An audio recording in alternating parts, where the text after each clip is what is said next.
this your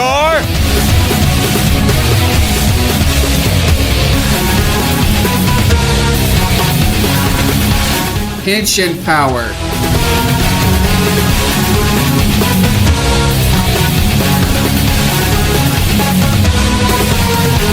It's Henshin time. V3 power up.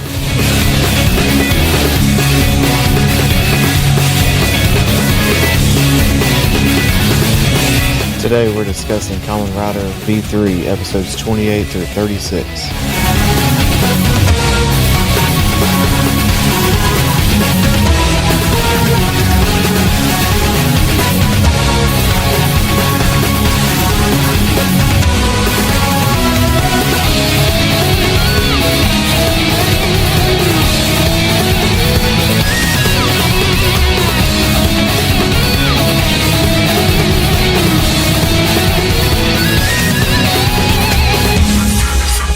Welcome, listeners, to Henshin Power V3, where three friends have 3 minutes to talk about tokusatsu. I'm Nathan, a.k.a. the TsuBro. And I'm Jake, aka the Metal Don. I'm Chris, also known as Sentai Guy. And boy, howdy, gentlemen. Oh, just life finds a way to be difficult. Because we have, like, every time we have tried to sit down to record, something happens. No, yeah. I didn't even know I was going to make it today because the power went out where I'm at. Yeah, the power went out for you. Well, we would have recorded probably a week or two ago, but I had a hard drive crash. But thankfully, most of the data can be recovered, which means I'm going to be struggling a little bit with the first 2 episodes we talk about today because I might have lost my notes on that. Hopefully, I will get them back, but still. Missing notes. Oops. And today, not only you lost power, today I had a leak in my apartment that I thought was coming from the upstairs apartment. Turns out it was my air conditioning. My air conditioning unit was just condensing and leaking water all over the place, and that still needs to be taken care of tomorrow. A guy came over and took care of the immediate problem, which is what slowed me down today. It's just, what about you, Jake? What's been holding you up, if anything? Nothing. You've been holding me up. Lucky? Yeah. Just you. Oh, I guess it's just Sentai Guy. Yeah. Yep. Yeah, he didn't have a marathon or anything last week. Oh, no, nothing like that. With his lovely wife and children cheering him on because he, what, you finished in what? It was third in my age group.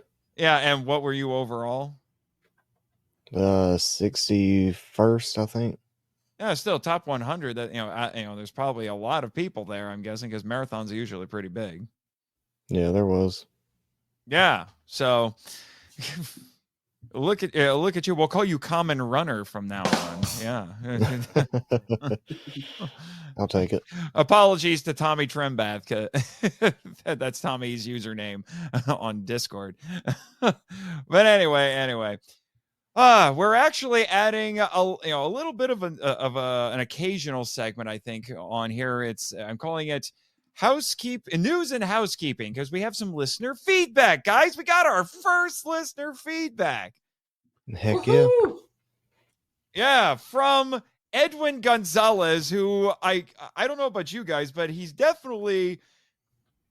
either my biggest fan or definitely in the top 3, because he basically consumes everything I do, whether it be podcasts or otherwise. He listens to all of my stuff on Scyther. He listens to the Film Vault. He's a patron on the Film Vault. He listens to this and Henshin Man and Power Trip. Like, he does everything. I think he qualifies as your top fan. Yeah, like I said, he's at least in the top 3. So he sent us some listener feedback. If you too would like to send us some listener feedback, listen to the credits to get our email address, and we will read your messages on the air. All right, so here we go. Hey, it's Ed. Call me Zed. That's a thing he does in all of his messages to me.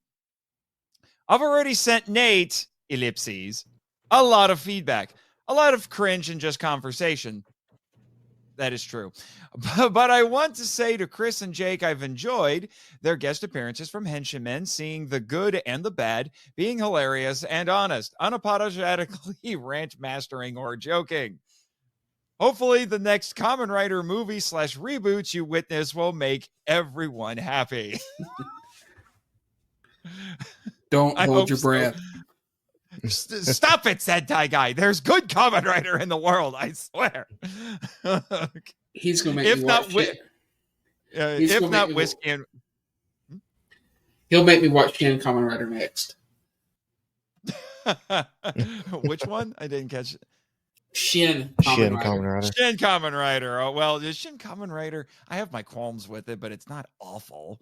It's not Black Sun awful. Jeez. Yeah. Anyway, he goes on. If not whiskey and whiteboards, that's what I was trying to get in there. Chris, since you're Rito's agent, we need to talk. He'll probably brag about the audio drama episode and then ask why he's not getting a percentage. Parentheses, Rito being too stupid to understand. It's a fan production.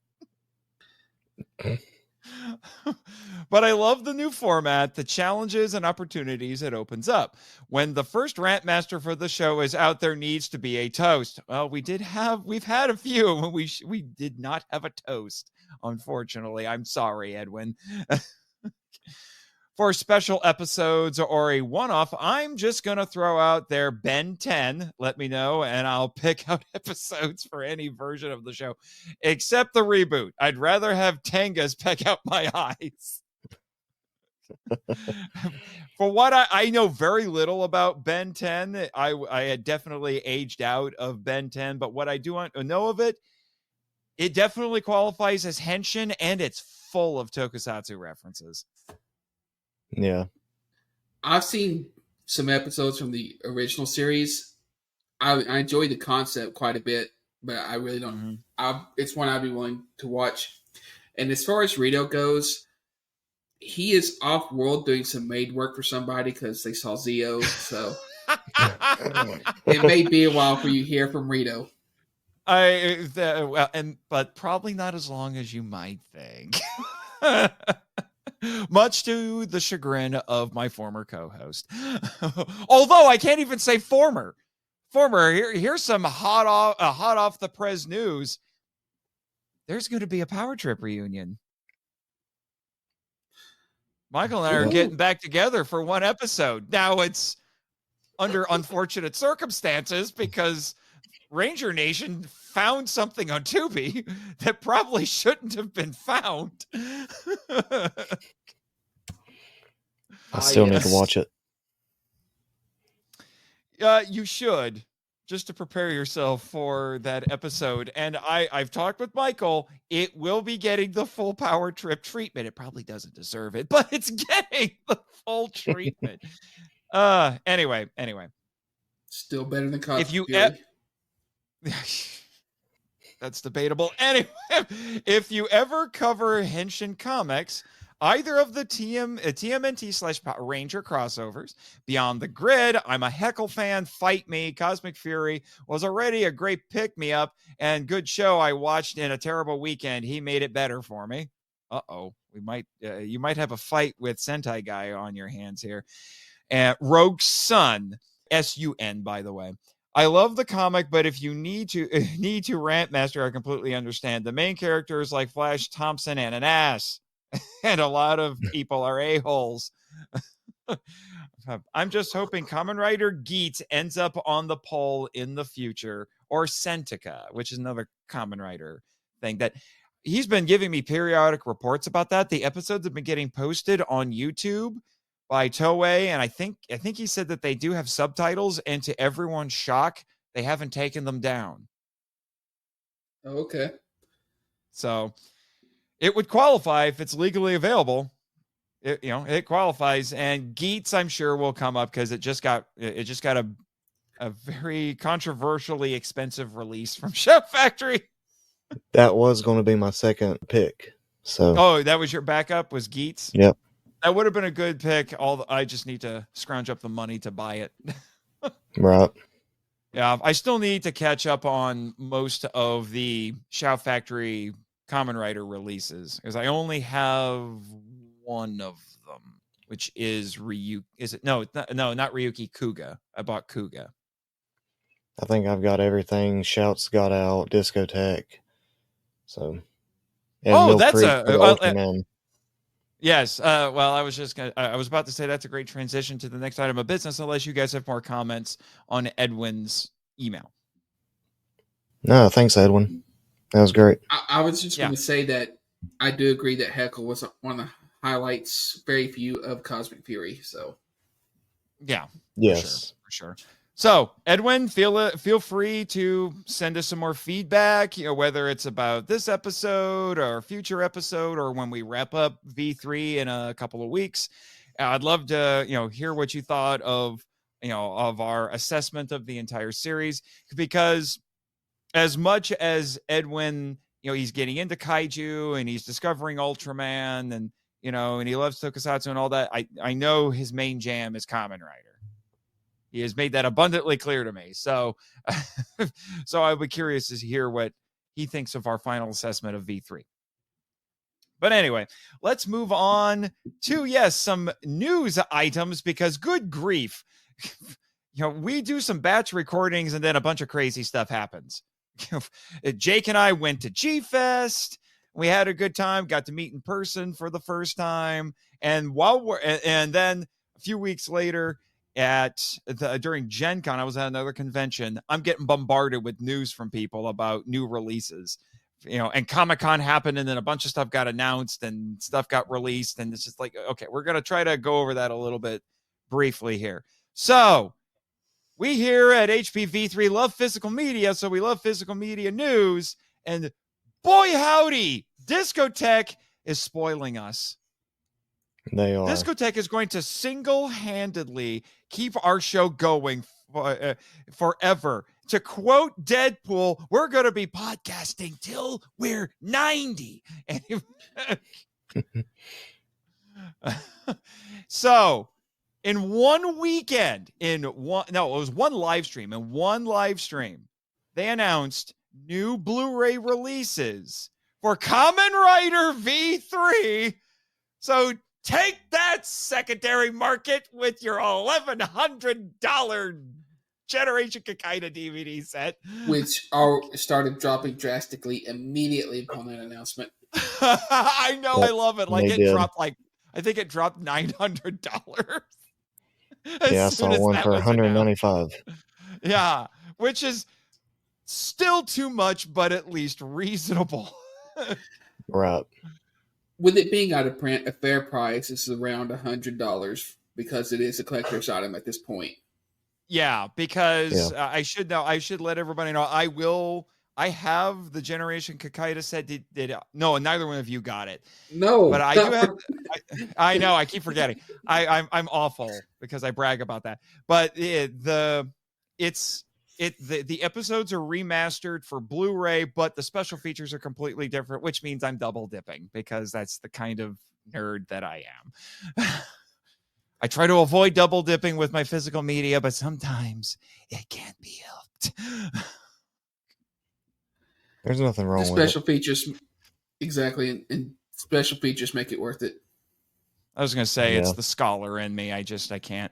So that was big news. So I like to look at that because when we started, the Generation Kakaida, it's not like it was widely, it was available in the US, but it was only available on their website, occasionally on eBay and Amazon. So it's not like it was the most readily available thing, but we started the show with that. And, and I thought that was a little bit of a risk. Well, it looks like it wasn't a stupid idea. We were just ahead of the curve. Nothing wrong with that. Nothing wrong with that, because by the time we're done, in a month or two, that set will probably be close to getting released, and then everyone's going to watch it and be like, I did a podcast that talks about the show. Oh, look, this one. It's even got V3 in the name. Yes, thank you, Discotheque. Yeah, and then they also announced Android Kakaida, which was another Generation Kakaida set that was their flagship release, and they're taking both series and combining them into one set. which will definitely be easier on space compared to what I had to get, because the first season of the show was released on individual, like 10 individual discs. They each had their own case. So that just goes on for days. And then the second season was in one set. I'll be honest, I like the individual discs better. It looks better on the shelf. Yeah, depending on what if you care about how much you care about space, I would say. So, but that was a big deal because that was, like I said, that was the flagship release for Kamen, and they swooped in and grabbed it. Basically rescued that and V3. The only thing that we're missing from Generation Kakaida is they have not said anything about Inazumon, but I would not be surprised if they released Inazumon. They might be also be trying to get the second season of that, which was Inazumon Flash. And they haven't said anything about the Kakaida reboot movie, which was made about, I think it was in the early 2010s, I want to say. So that's all that's missing. Otherwise, Discotek seems like they're trying to rescue everything that Generation Kakaida had, which I am all for. Oh, yeah. And then, much to Jake's delight, we got more Metal Heroes coming. I can't wait. This is crazy. So we've got Space Sheriff Scheider and Special Rescue Police Wind Spectre were also announced. And if I remember correctly, Scheider is one of the ones that was used for VR Troopers, if I remember correctly. I think he was the second version of VR Ryan. Yeah, I think that sounds about right. So we're now getting to the point where you can now buy Metal Hero shows where people will, if they watched VR Troopers, they will recognize the footage. So it'll be like being a Power Rangers fan and watching Sentai. I really hope VR Troopers. I hope somebody picks up VR Troopers because that would be really fun to discuss. Because it was even wackier. It would. I mean, I would still say I'd still say it qualifies because it was originally made in the U.S. and the DVDs were released. It's just a pain in the neck to get the DVDs, but they have been posted on YouTube. So if all else fails and we really want to do it, and the DVDs are still unattainable, and there's, and no one else has released it, we can resort to YouTube. But just to let everybody know, I would say I would kind of like to wait and see if they actually do one with special features, because that show was pieced together from so many different Metal Hero shows. It'd be really fun to look into how they went into making all that, because it had to be even more of a headache than adapting Power Rangers or even Big Bad Beetleborg. Yeah, I'm waiting for that. Like if they announce B Fighter Kabuto and B Fighter, that's going to be a big deal because people Beetleborgs has a pretty avid fan base. But just to let everybody know, I think Discotek is setting itself up to be the place for Metal Heroes, because I think they have 5 now. They've done Just Beyond. Let me see, Gavin. So that's 2. And Sherivan. The whole is Sherivan. That's 3. Jaban, which is the newest one that they've released, so that's 4. So yes, they're up to 6 now. So Scheider and Wind Spectre, so that takes them up to 6. And Metal Heroes is not as big of a franchise compared to Kamen Rider or Sentai. I have a question for you, TsuBro. Is Kamen Rider, Kakaida, and the Metal Heroes all from Toei? Yes. I'm calling it now. Don't be too surprised if we don't get something early Sentai from Discotek in the near future. That would be interesting if Shout Factory has either lost interest or is unable to do so. Discotek may have signed an exclusive deal with Toei, so that might be why Shout's not releasing anything else. Shout did put out Geats, though. Yeah. Yeah, there is that. I wouldn't be mad. I wouldn't be mad if Discotek got the Sentai movies. I wouldn't either. I wouldn't be mad. I wouldn't be mad either because Discotek seems to include special features, and so far, Shout Factory really hasn't, except with some of their Power Ranger special editions. Well, and what they're doing is they're getting special features from Japanese releases, and they're subtitling them. Yeah. That's my understanding. But the thing about Toei is Toei doesn't sign exclusive deals with nobody. They just work with whoever is willing to pay them the most. Highest bidder. That's why you have 3 distributors right now. It used to be 4 with Generation Kakaida, but that's why you have 3 distributors currently for Kamen Rider Media. Because you've got Shout putting stuff out. You've got Discotek now putting some more out because they did Black and Black RX and now they have V3. And you have Media Blasters putting out that Kamen Rider movie set later on this year, which I did pre-order. Yeah, me too. And Shout did the original Kamen Rider, didn't they?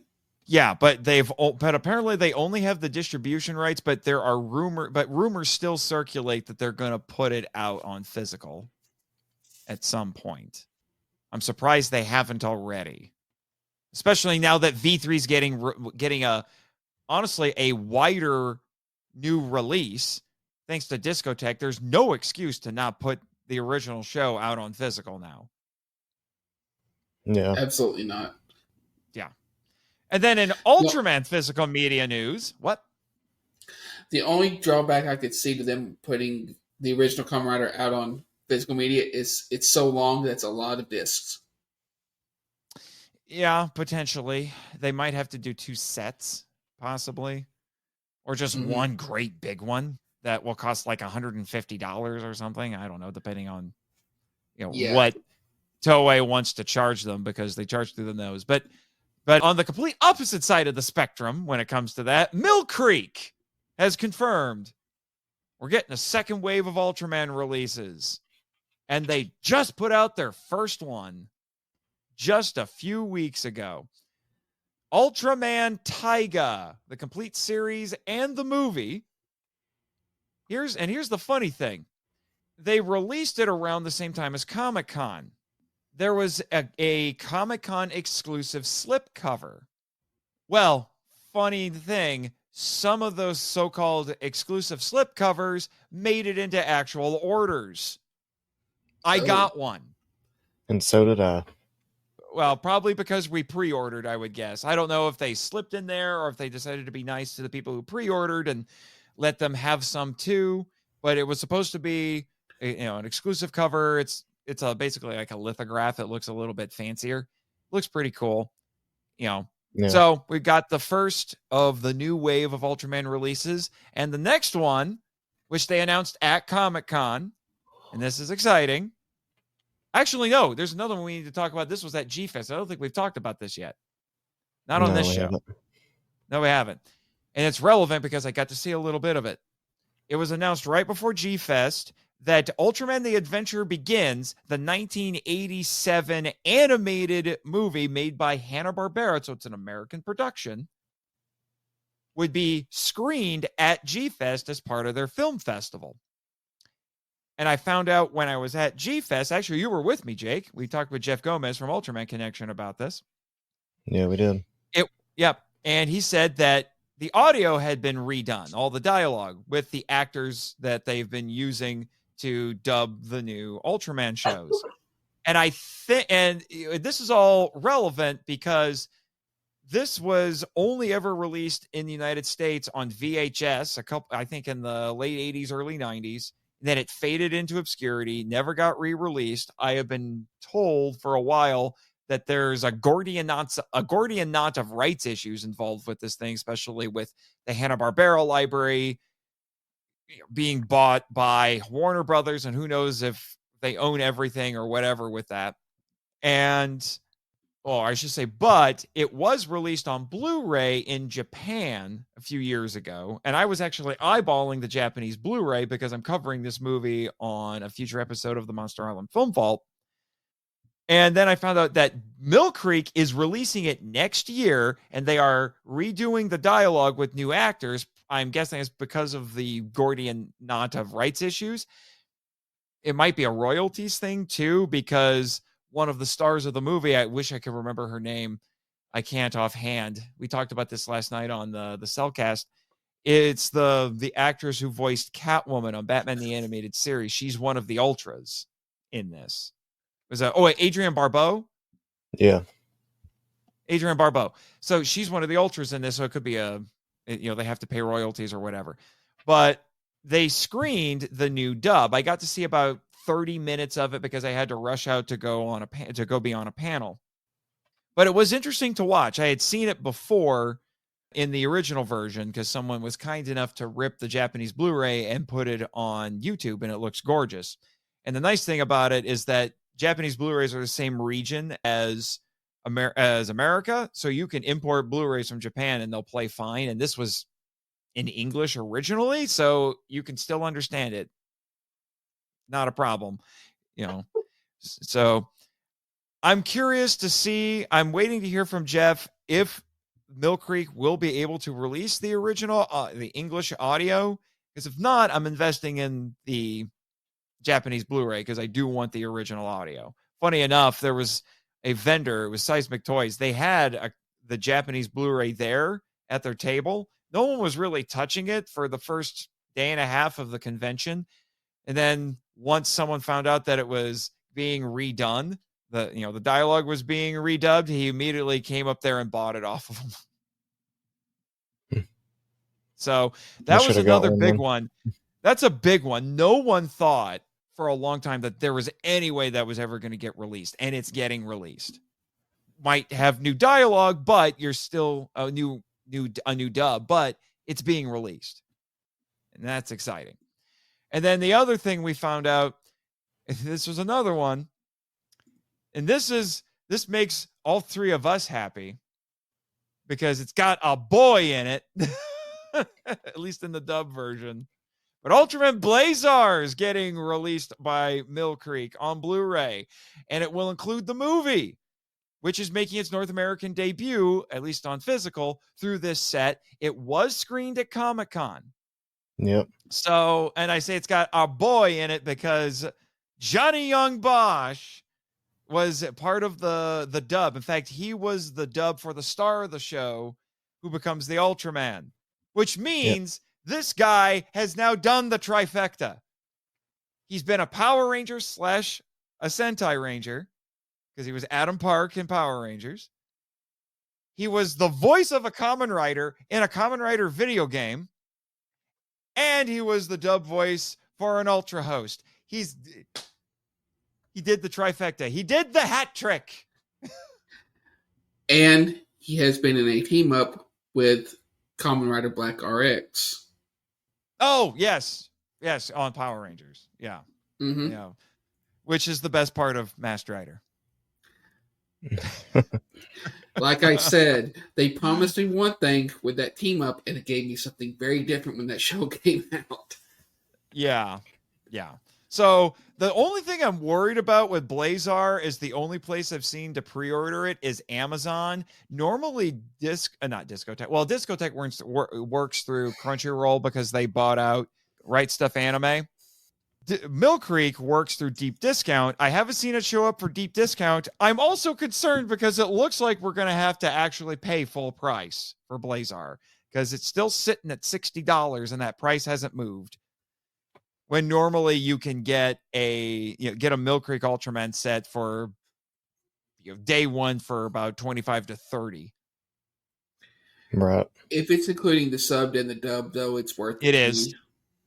It's including it's sub and dub. So that might be why the price isn't fluctuating right now. Yeah, that's pretty common. But used to when they would first release the brick sets for Dragon Ball and Dragon Ball Z, they were around $60 because you're getting subbed and dubbed. Yeah. Yeah. They don't typically include full dubs for these things, although most Ultra series have not gotten full dubs. The original show did get a full dub. The problem is that the problem is not all of the episodes exist in high quality with the dub versions. They're still trying to find or remaster them. But you can buy an older DVD set, which I have, that has all of the dubbed episodes. The problem is after you get through about 6 episodes, the quality of the picture quality just drops because they didn't have the best masters. But then Mill Creek released a few kind of one-off sets that included remastered versions of the dubbed episodes. So it's still a work in progress. Right. But and the Tiga dub that 4Kids did, for one thing, they never finished it. But most of those episodes, those dubbed episodes, are actually kind of considered lost media. There's somebody on YouTube who did reconstructions of it. He ripped the audio and then would splice in footage from the Japanese release of Tiga, and then just loop the audio over it.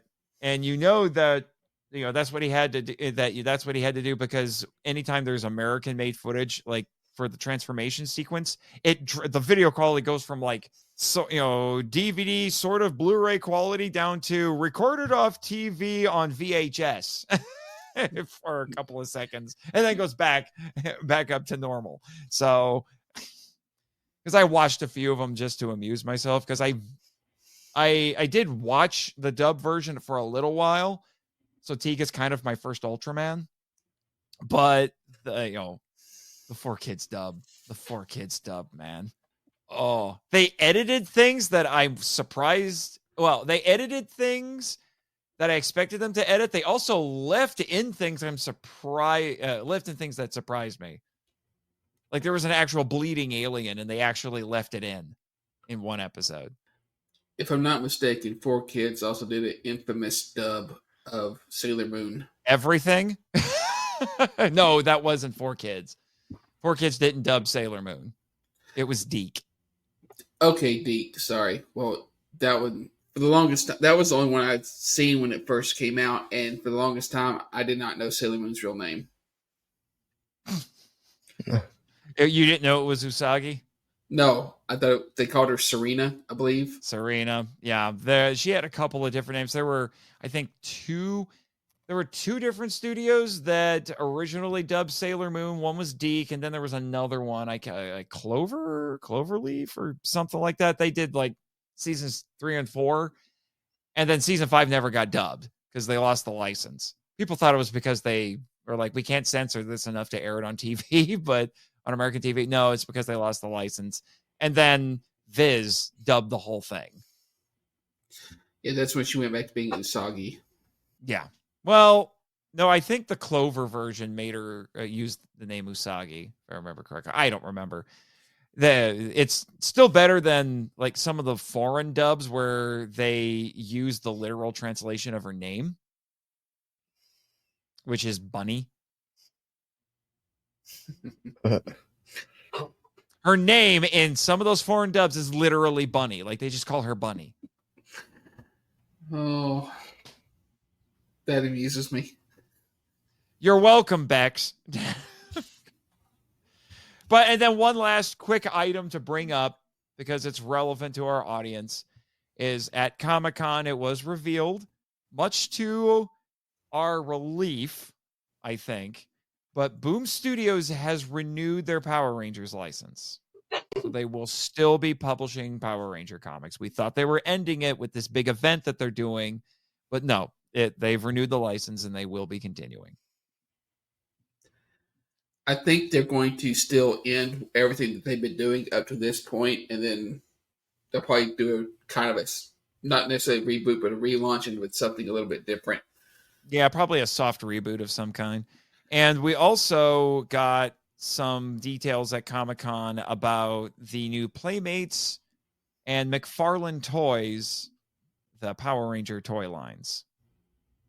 And specifically, Playmates will be launching their toy line in 2025. What that's going to entail, there aren't full details on that. It sounds like they're going to be doing something a little bit similar to what they did with the Ninja Turtles line, which is, basically reissuing the old figures, but using, newer manufacturing technology.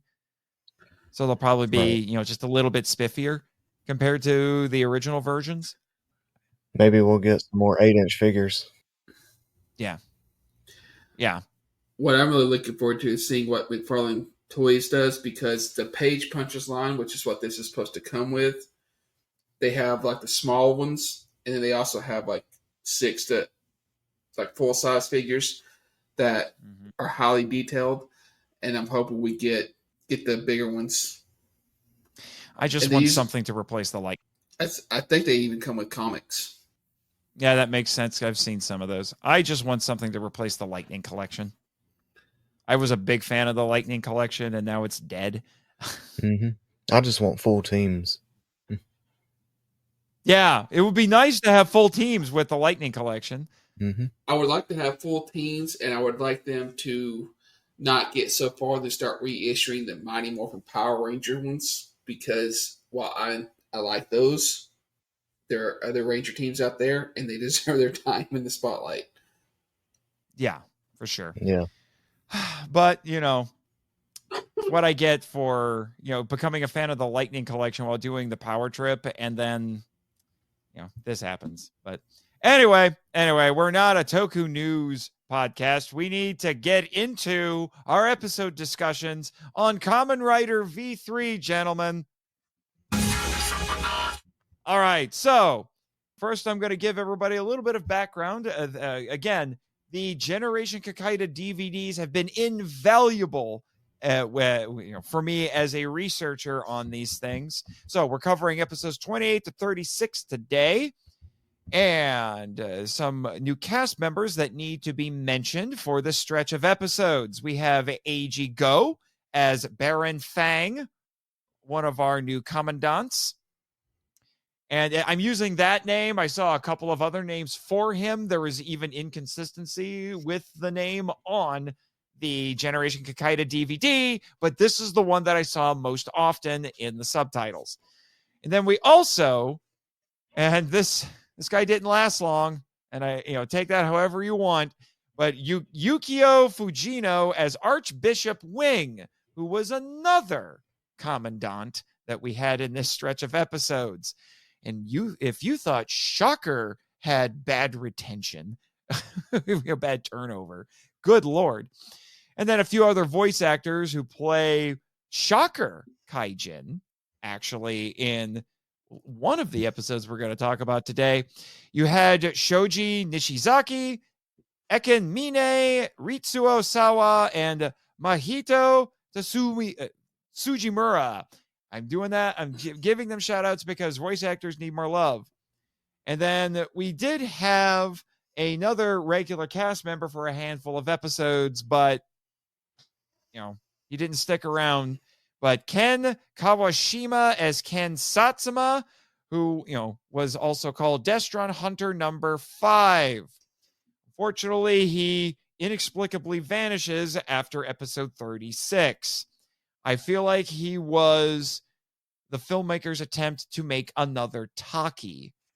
So if you've seen the original Kamen Rider, you know that there was a Japanese-American FBI agent named Taki who showed up and basically became the Robin to Kamen Rider's Batman. I think they're trying to do that with this guy. He was just much less interesting of a character. He's Taki if Taki had a personality lobotomy. Basically. I think the notes on the Generation Kakaida DVDs were written by August Ragone, and he said that, no one knows why he didn't catch on. You're being generous, Mr. Ragone. He's a boring character. That's why. And then some fun facts here really quick. Yoshifumi Tajima, who played the Interpol Codebreaker in episode 29, was the villainous Kumayama in Mothra vs. Godzilla, and he was the desk editor in Ultra Q. And I recognized him immediately. I was like, that's the bad guy from Mothra vs. Godzilla. I recognized that Hitler mustache anywhere.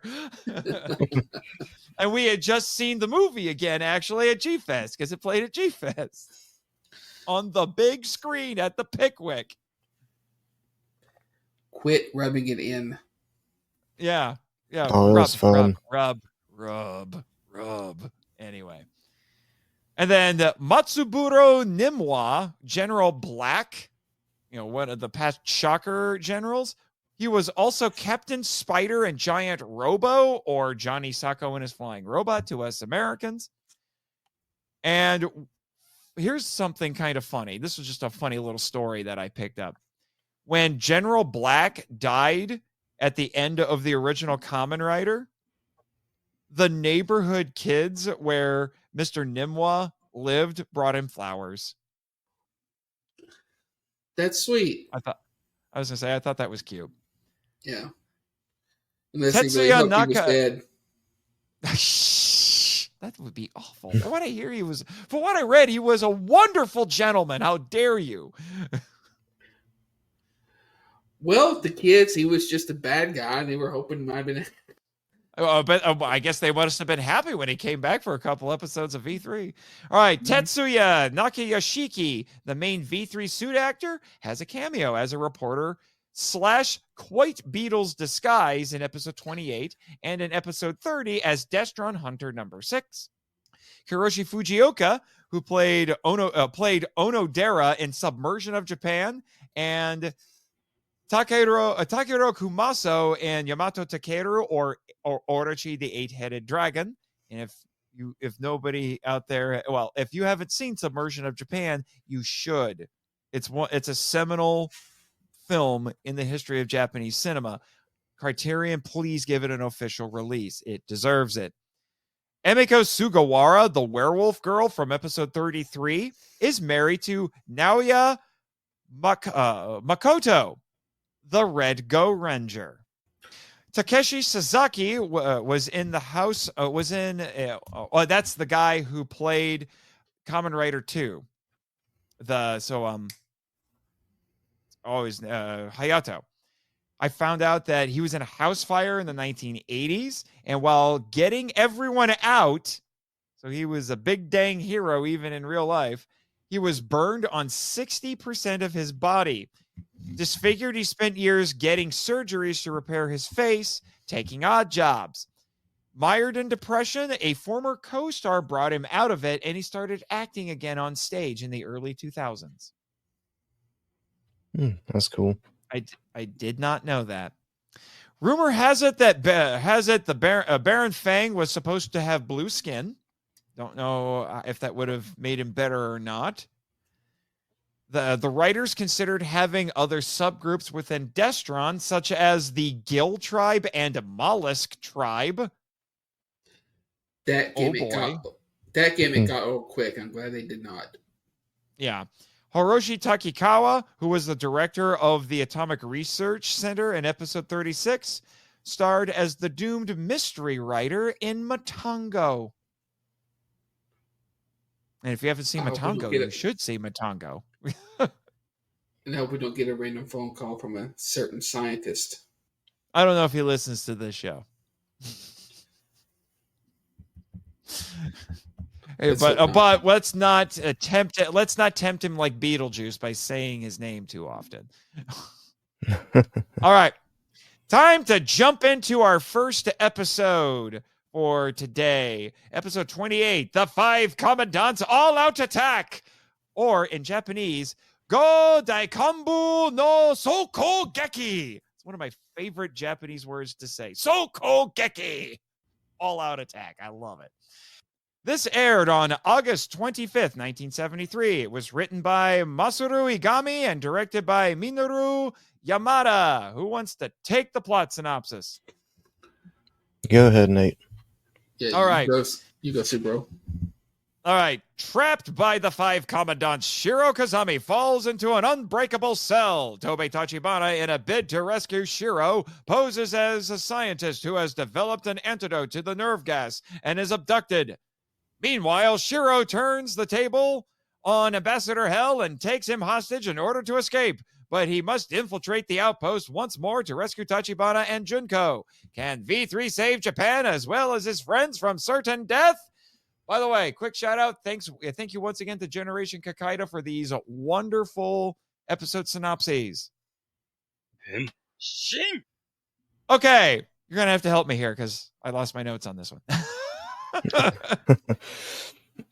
I thought the fight would be, a lot better than what it was. Yeah, with the generals. Yeah. Yeah. I felt a little let down as someone who has seen the original Kamen Rider. I expected more from the Shocker generals. Yeah. Well, as someone who hasn't, yes, as someone who hasn't seen all of the original, I kind of like the fact that he didn't really go toe to toe with the generals because that's not really what generals do.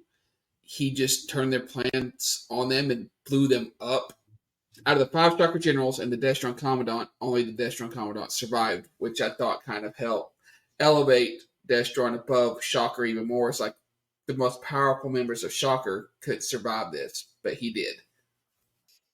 Yeah, well, I can tell you right now, if those generals, I prefer to call them generals, the Shocker ones, if they had gone full tilt kaijin because they can all turn into kaijin, nobody would have stood a chance.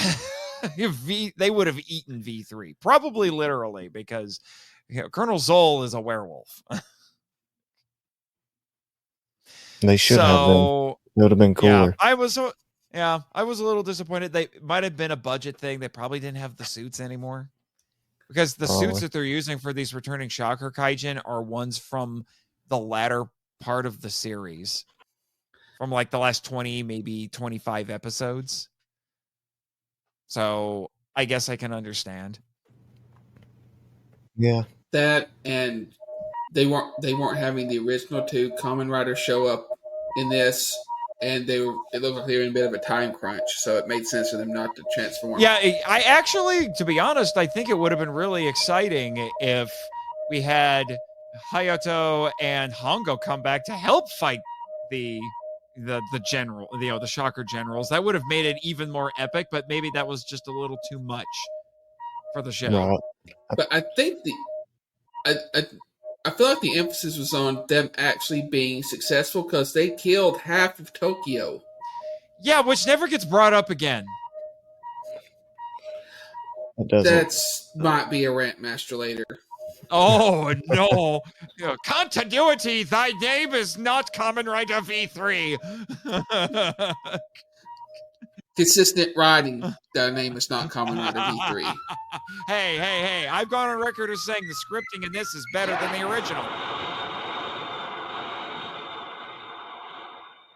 and I will still stand by that. Just because it's better doesn't mean it's good. Shots fired. Shots fired. Oh, shots fired. Shots fired. Oh. Are we ready to move on to the next episode?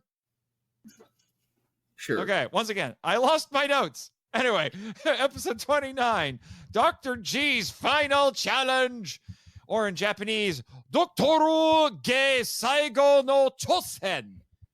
Originally aired September 1st, 1973. Written by Masaru Igami, directed by Masahiro Sukeda. Chris, take it away.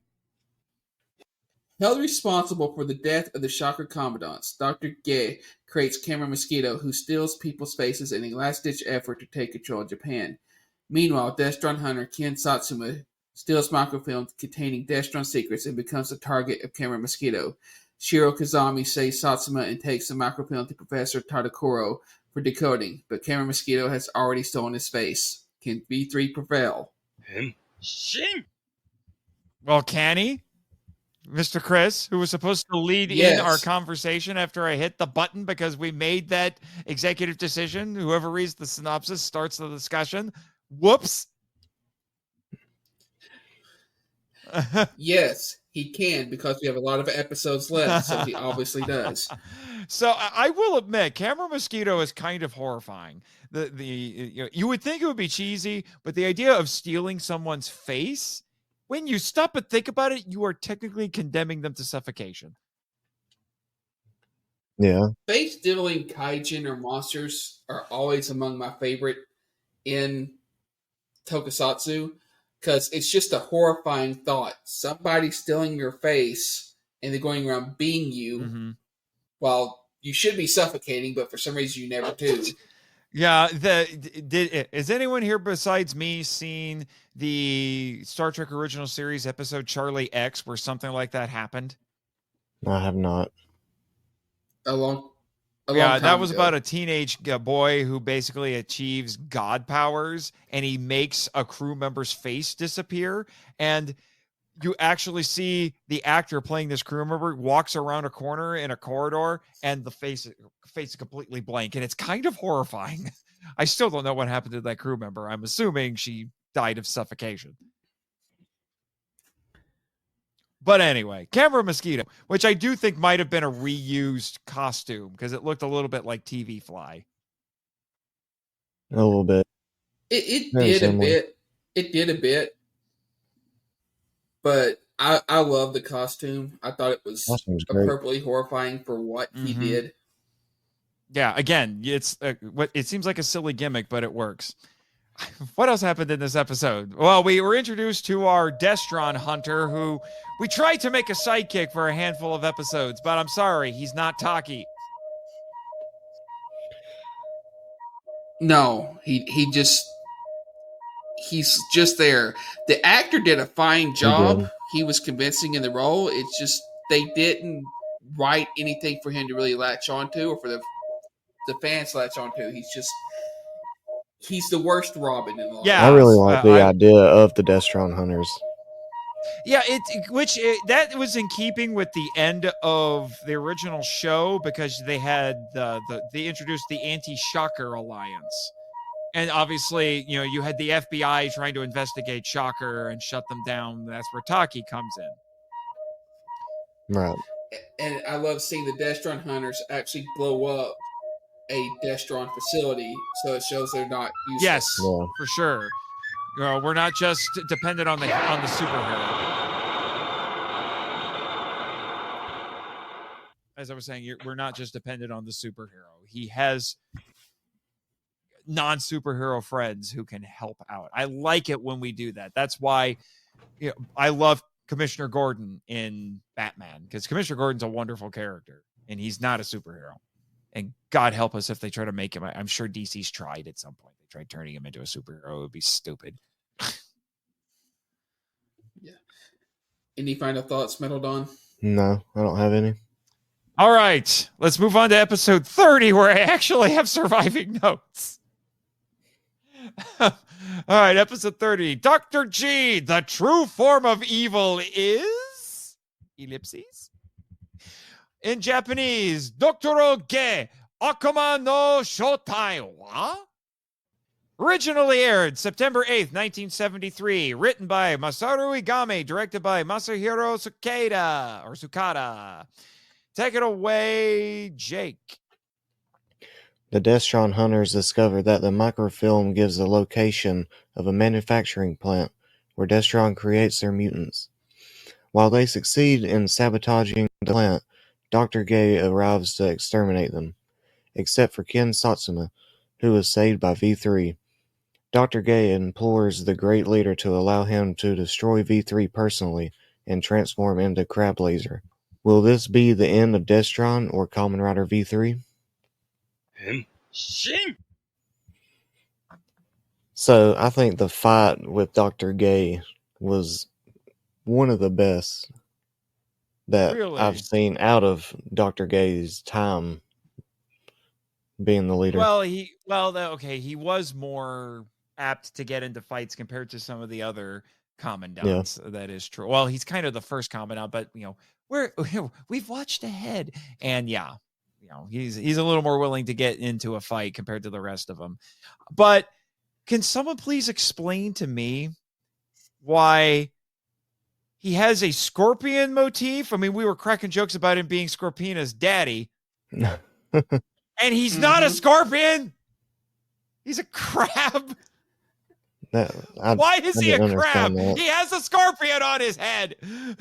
I'm going to rant master about this, I have a feeling. And why his man-eating crabs were baby crabs? Once again, I said this before, the man needed to pick a lane, even in his final episode, because these last couple of episodes, I have to admit, he got better. I liked him more the last couple of episodes. Even in his final appearance, he still can't pick a lane. I have a scorpion on my head, but you know what I am? I'm a crab. What? I guess it was a crab with a tail. Oh, oh, no. Yeah. I did love how he was committed, at least for a while until the script demanded it, of not letting Shiro transform into V3. Yeah. And that seems to be an ongoing theme, is how Destron actively tries to keep him from transforming, which is sorely lacking in modern tokusatsu. Right. I did. I was still in my notes. I was still taking some shots at him as the episode went on. I put Doktor G, scientist, warrior, warlock, mutant. Also, he is performing occultic rituals. And he even stabs his own arm to do stuff, to get blood for a ritual for the kids. When you need something done right, you gotta do it yourself. Apparently, which kind of happens a little bit later with V3. Ugh. Well, how else are kids supposed to learn to administer occult rituals than by watching Kamen Rider? Guess because all of these commandants are doing it at some point or another, and he's trying to summon the spirits of past warriors in true Mumra fashion, and just what is going on?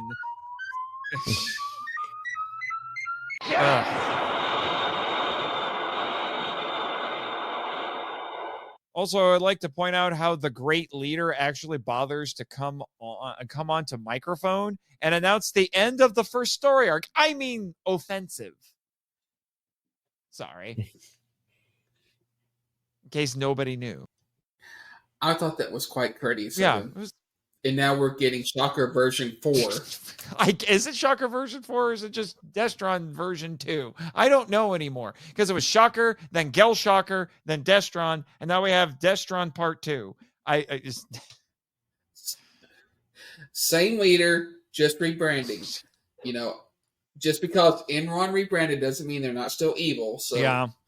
But whatever. And the thing with the factory is a little anticlimactic. They made a big deal about it, and it's done in 5 minutes. Mm-hmm. But oh well. We Doktor G is gone. Doktor G with a K, because it's scarier, I guess. He's done, and now we have a new commandant, because that's the cycle that we're going to be seeing from now on. That's the formula. Commandant, introduce Commandant. Commandant does stuff for a while. Commandant dies. Same episode, we introduce new guy. And then he does stuff for a while. So we're moving on to our second Commandant with episode 31. Enter Baron Tusk, Commandant of Curses. Or in Japanese, Norei no Daikanbu Kiba Danshaku Shutsugen. I hope I said that right. First aired September 15th, 1973. Written by Masaru Agami, directed by Ataru Orita. Our plot synopsis goes like this. The great leader summons Baron Tusk, or Baron Fang, or Baron Kiba, depending on which source you look at, the great Duvu shaman of the Tusk tribe. In case you didn't know, that's voodoo backwards. To become Commandant of Destron, Japan. His mutant skull warthog uses his tusk to dissolve human flesh from their bones. In order to lure Shiro Kazami to his doom, Skull Warthog possesses the body of Rider Scout Toshiko's father and kidnaps her mother. Shiro and Ken Sakuma come to her aid, but are soon surrounded by the villagers who have fallen under the sway of the devil drums. Henshin! This is the most effed up episode of the show we've ever seen. Oh, for sure. Oh my frick, I was not prepared for this episode. The start of this episode. Oh, I could almost rant past it because I'm like, very entertaining. It was entertaining, but this episode might win a WTH award for the whole series. let's just More deal than with the likely. elephant in the room. It's pornographic. Oh, it's almost. It was very It's sexualized. almost. It is, and I mean, yeah, it walks right up to the line because we have a sacrifice scene. We introduce Baron Tusk, who's probably the most occultic out of all of the commandants, because like I said, we've watched ahead.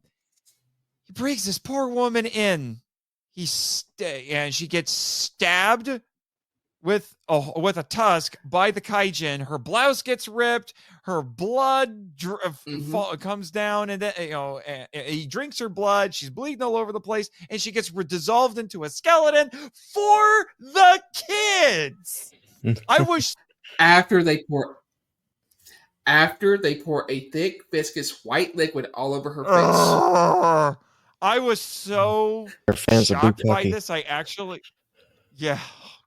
I was so shocked by this. I actually recorded it off of my TV and sent it to you guys because I'm like, what am I watching? Yeah. What am I watching? And when it comes to, and spoiler warning, when it comes to the commandants, this is as good as it gets. It goes downhill fast. I don't know. I don't know if I like Baron Tusk. He's so disturbing. He's such a disturbing. He's lackluster. He is disturbing, but he's not boring. No, not when you're doing horrifying semi-pornographic occultic rituals at the start of your kid's show. Also, I would like to point out, and he still actually seems to present a challenge to V3. Yeah. Also, I'd like to point out that Toshiko appears to be the one girl in the Common Kenny force. Are girls just not interested, or do they just, is it like Boy Scouts? We don't admit girls, which makes you wonder how she got in. Good Lord. Yeah, Godzilla help her when all those boys hit puberty. They're all going to be going crazy.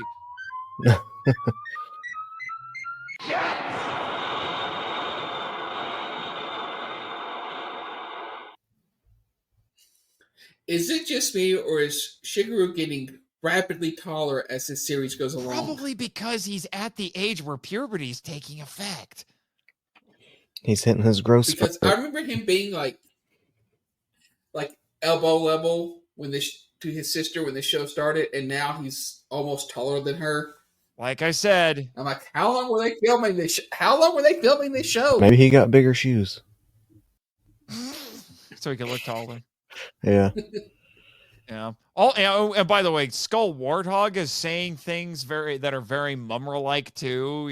Talking about the Duvu flames of maledictions burning through the centuries. Oh, fires of evil, send our sacrifice to the depths of hell. Which I looked it up. Malediction, for those who don't know, is a magical word or phrase uttered with the intention of bringing about evil or destruction, also known as a curse. It's just a fancier way of saying it. There you go. Yes. That is your word of the day, listeners. Go throw malediction around and either impress or baffle all of your friends. Hopefully both. And while he was creepy, I really liked Skull Warthog. I thought he was a knight. He marked the beginning of a change in the mutants or the kaijin, where they were combinations of animal machine before. They tend to lean more towards that shocker motif of being just a combination of man and animal. Yeah, we've got each commandant has a different gimmick for their respective kaijin. Yeah. And if you can't figure out this one's for, he's an elephant and he uses animals with tusks. Yeah, because that's why it's called the Tusk tribe. The Tusk tribe. All right, on to episode 32. Unless you guys are burning to say something. I was just saying that's why I insist on calling him Baron Tusk, because they're tusks, they're not fangs. Yeah, so. yeah, it's a translation thing. I looked up Kiba, and Kiba can be translated Fang. So, episode 32, Spectre of Onibi Swamp, Rider Scouts annihilated? Or in Japanese, Onibi Numa no Kai Raida Tai Zenmetsu. First aired September 22nd, 1973. Written by Masaru Agami, directed by Itaru Orita. Go for it, Chris. Given the task of destroying the Rider Scouts, Fireball Walrus, amazing name, possesses Tachibana Tobei's old friend Ito, the manager of the mountain villa where the Scouts go on retreat. When Junko discovers his true identity, she is also marked for death. When they are attacked, V3 comes to the rescue, but not only must he fight Fireball Walrus, he also comes face to face with Baron Tusk, who will triumph. Henshin! It is going to be V3. Spoiler warning. Oh, really? This episode. I had no idea. Yeah. What? This episode was very dense. I mean, a lot was going on. They were juggling a lot, and honestly, I wouldn't. There was probably enough there if they wanted to spread it out a little bit to cover 2 episodes. But you have to deal. You're dealing with Tobei and Ito's relationship, the Junko's story arc of discovering Ito and them trying to save her, trying to save the Scouts. A lot was going on in this. Yeah, one. but what the most important thing is this is the weirdest reimagining of Tuxedo Mask I've ever seen. Yes, he must. It's Tuxedo Tusk. He must be Tuxedo Mask Great Uncle or something. I was like, why are we doing this? Why is he wearing a tux?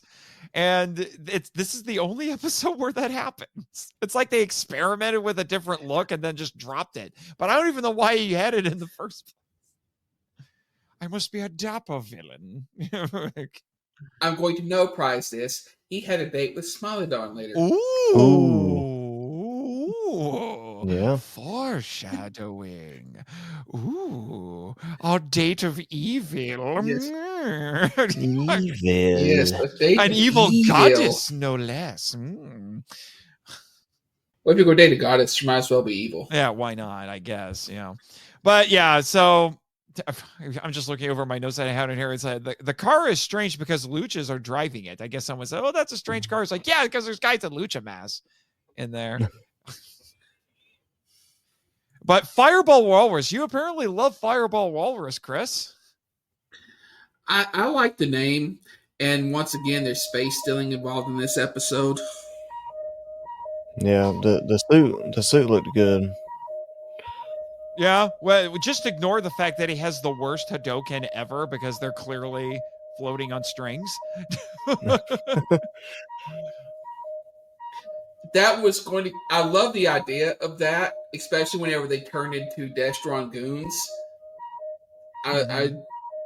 But the fact that there were times that they didn't cover up the wires, or you saw the wires, keeps it from winning an award for me.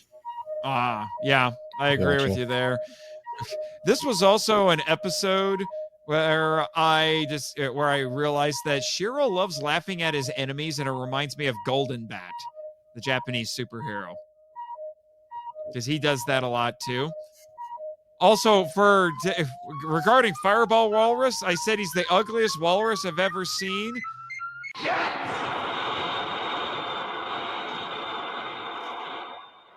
And I don't quite remember the context for this because it's been a hot minute since I watched this episode, but I wrote, Fireball Walrus bleeds. We can kill it. I don't know why. If he's the ugliest walrus you've ever seen, that's saying something because I've not seen a pretty one yet. That's for sure. Or maybe he's Pumbaa's granddaddy or something, or rejected uncle. I don't know. All right, episode 33, V3 in Danger, Riders 1 and 2 return, or in Japanese, Byusuri Ayoshi, Ketakita Raida Ichigo Nigo. First aired September 29th, 1973. It was written by Ikuru Suzuki and directed by Masahiro Sukada. What happens in this one? Dr. Samakawa and his daughter Yumiko are put under pain of death by Snow Wolf to assist Destron in perverting his scientific discovery. Baron Tusk places a lycanthropic curse on Yumiko, which transforms her into a werewolf if they do not obey his will. She drugs Junko, Shigeru, and Tachibana, who are taken prisoner, while Snow Wolf defeats Kazumi Shiro, Frozen in an ice chamber, Shiro is unable to transform into V3. Who will save them? Henshin. So, we get Riders 1 and 2 back. It's very exciting. Sort of. Sort is this? of. Oh, yeah, this is when they come back. Yeah. Is this? No, this is not. Wait, No. did they come back in this one? Yes, this is when they come Oh, this back. is when they Okay, come back yeah. properly. I was like, I'm trying to double check here. Yes, it is when they come back. I was like, is this the episode where they tease us? No, they don't tease us. Okay, so now we've got a werewolf, and this is not the first time we've had werewolves in Kamen Rider. Funny enough, like I said, Colonel Zoll was a werewolf and turned into a werewolf on Christmas. So we had a werewolf in a Christmas story. That was kind of hilarious. But I'm trying to understand, how can we have a positive application of photochemical smog? That was a little weird. I have no idea.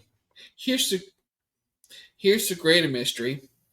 How can they tell Junko, Shigeru, and Tachibana that he has been frozen to absolute zero and that his powers have been nullified and they don't know he's Kamen Rider V3? Well, Junko doesn't. Tachibana knows. Yes, but I'm saying... But she should know by now. At this point, everybody knows. And here I was just going to point out that it's interesting that we have a werewolf story here, and Toho adapted the manga Wolf Guy in 1973 as Horror of the Wolf, and then Toei did their own adaptation in 1975. I looked that up because I was kind of curious. And I want to know why this wolf looks like a bat. I don't know. Bat wolf bat. We also have photochemical smog that turns people into exploding dummies. What do you want?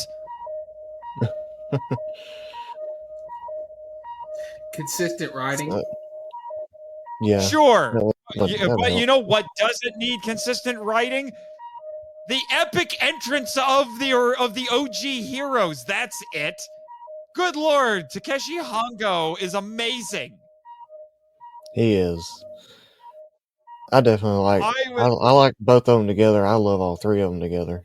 Oh my gosh, seeing it's so weird for me now. I mean, it's not weird, but seeing Hongo and Hayato come back, I'm like, hello, old friends. I missed you.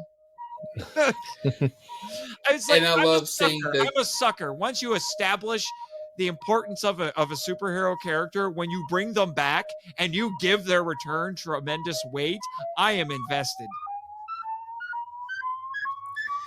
Definitely. And I love how they have different Henshin. What was that again? Ultraman was flying away. I said, I love how they had different Henshin movements for each one, even the ones who are basically carbon copies of each other. No, the Riders 1 and 2 did have different Henshin poses. Yeah, even in the original. But see, I haven't gotten a. Yeah, and I love how you got to see how different all three Henshins are. Yes. Oh my gosh. Oh my gosh. Like these filmmakers are like, if we're bringing them back, we got to make this big. We got to go crazy, gentlemen. And they went crazy. And oh man, we got to dive into the next episode. Oh man. I love these episodes. These episodes are amazing. All right, episode 34, critical moment, Baron Tusk versus the Three Riders. Or in Japanese, Kikipatsu, Kiba Danshoku Tai Sonen Raida. First aired October 6, 1973. It was written by Kuru Suzuki, directed by Masahiro Sukada. Our story goes like this. Baron Tusk resurrects Smilodon, the sorceress and ancient mother of the Tusk tribe, in order to destroy the Kamen Riders. Taking the name Anakoji, she delivers a voodoo doll. I thought it was a Duvu. I'm a little confused here. That poisons Takeshi Hongo, who is taken to a hospital. When Shiro Kazami rushes to the scene, she attacks him as Primordial Tiger, who manages to subdue V3 and locks him in with Hongo. She then targets Ichimonji Hayato. Can Hayato free his comrades and best Smilodon? Shin! Of course, you have the combined might of the original 3 Kamen Riders. Yeah, they're And the combined all intelligence. together. Yeah, What? The combined intelligence? What are you talking about? All 3 of them are very smart. Oh, yes. They Especially are, Hongo, yeah. apparently, who's like IQ of 300. I'm like, that makes him Tony Stark, dang it. And what's going on here? Yeah, he's the Sheldon of the group, but then you've also got Leonard and Wallowitz there.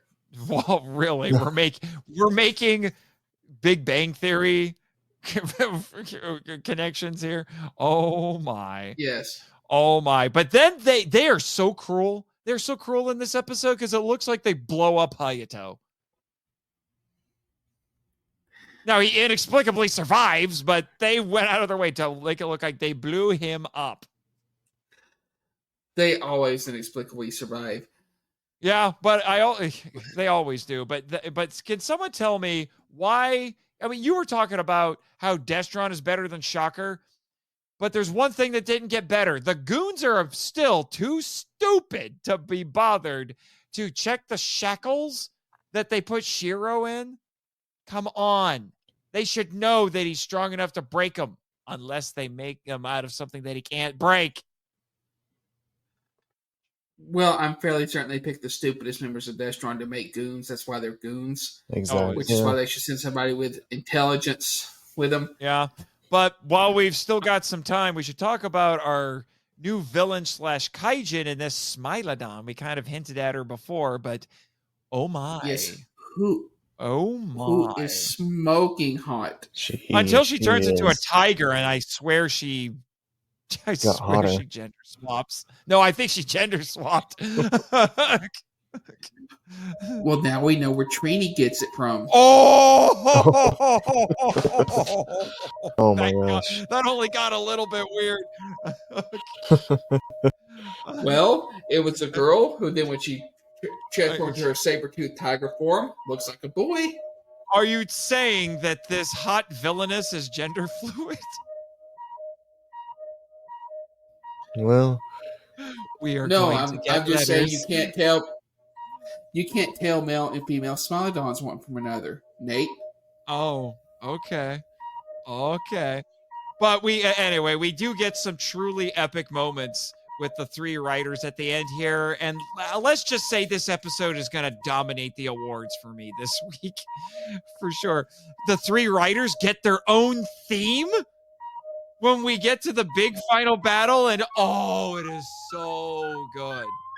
that was so really cool. good.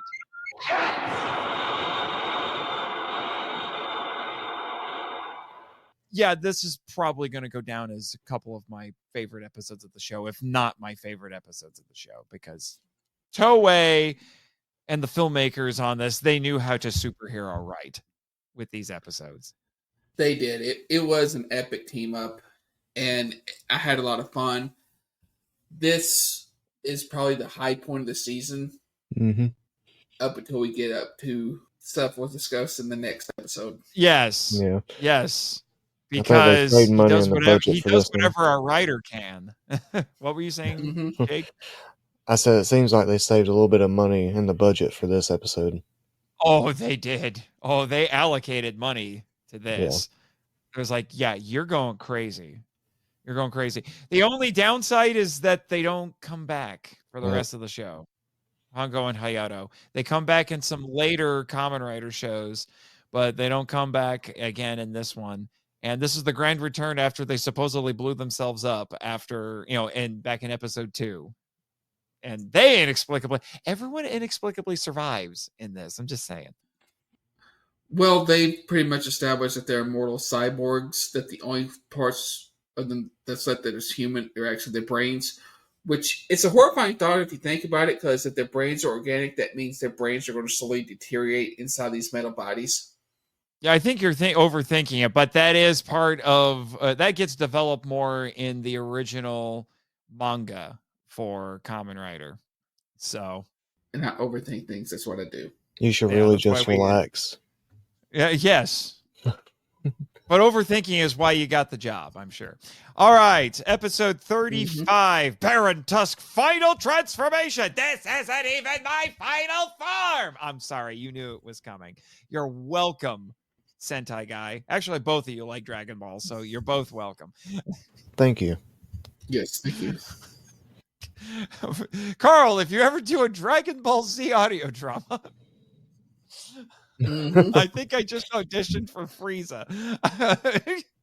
Anyway, in Japanese, this episode is called...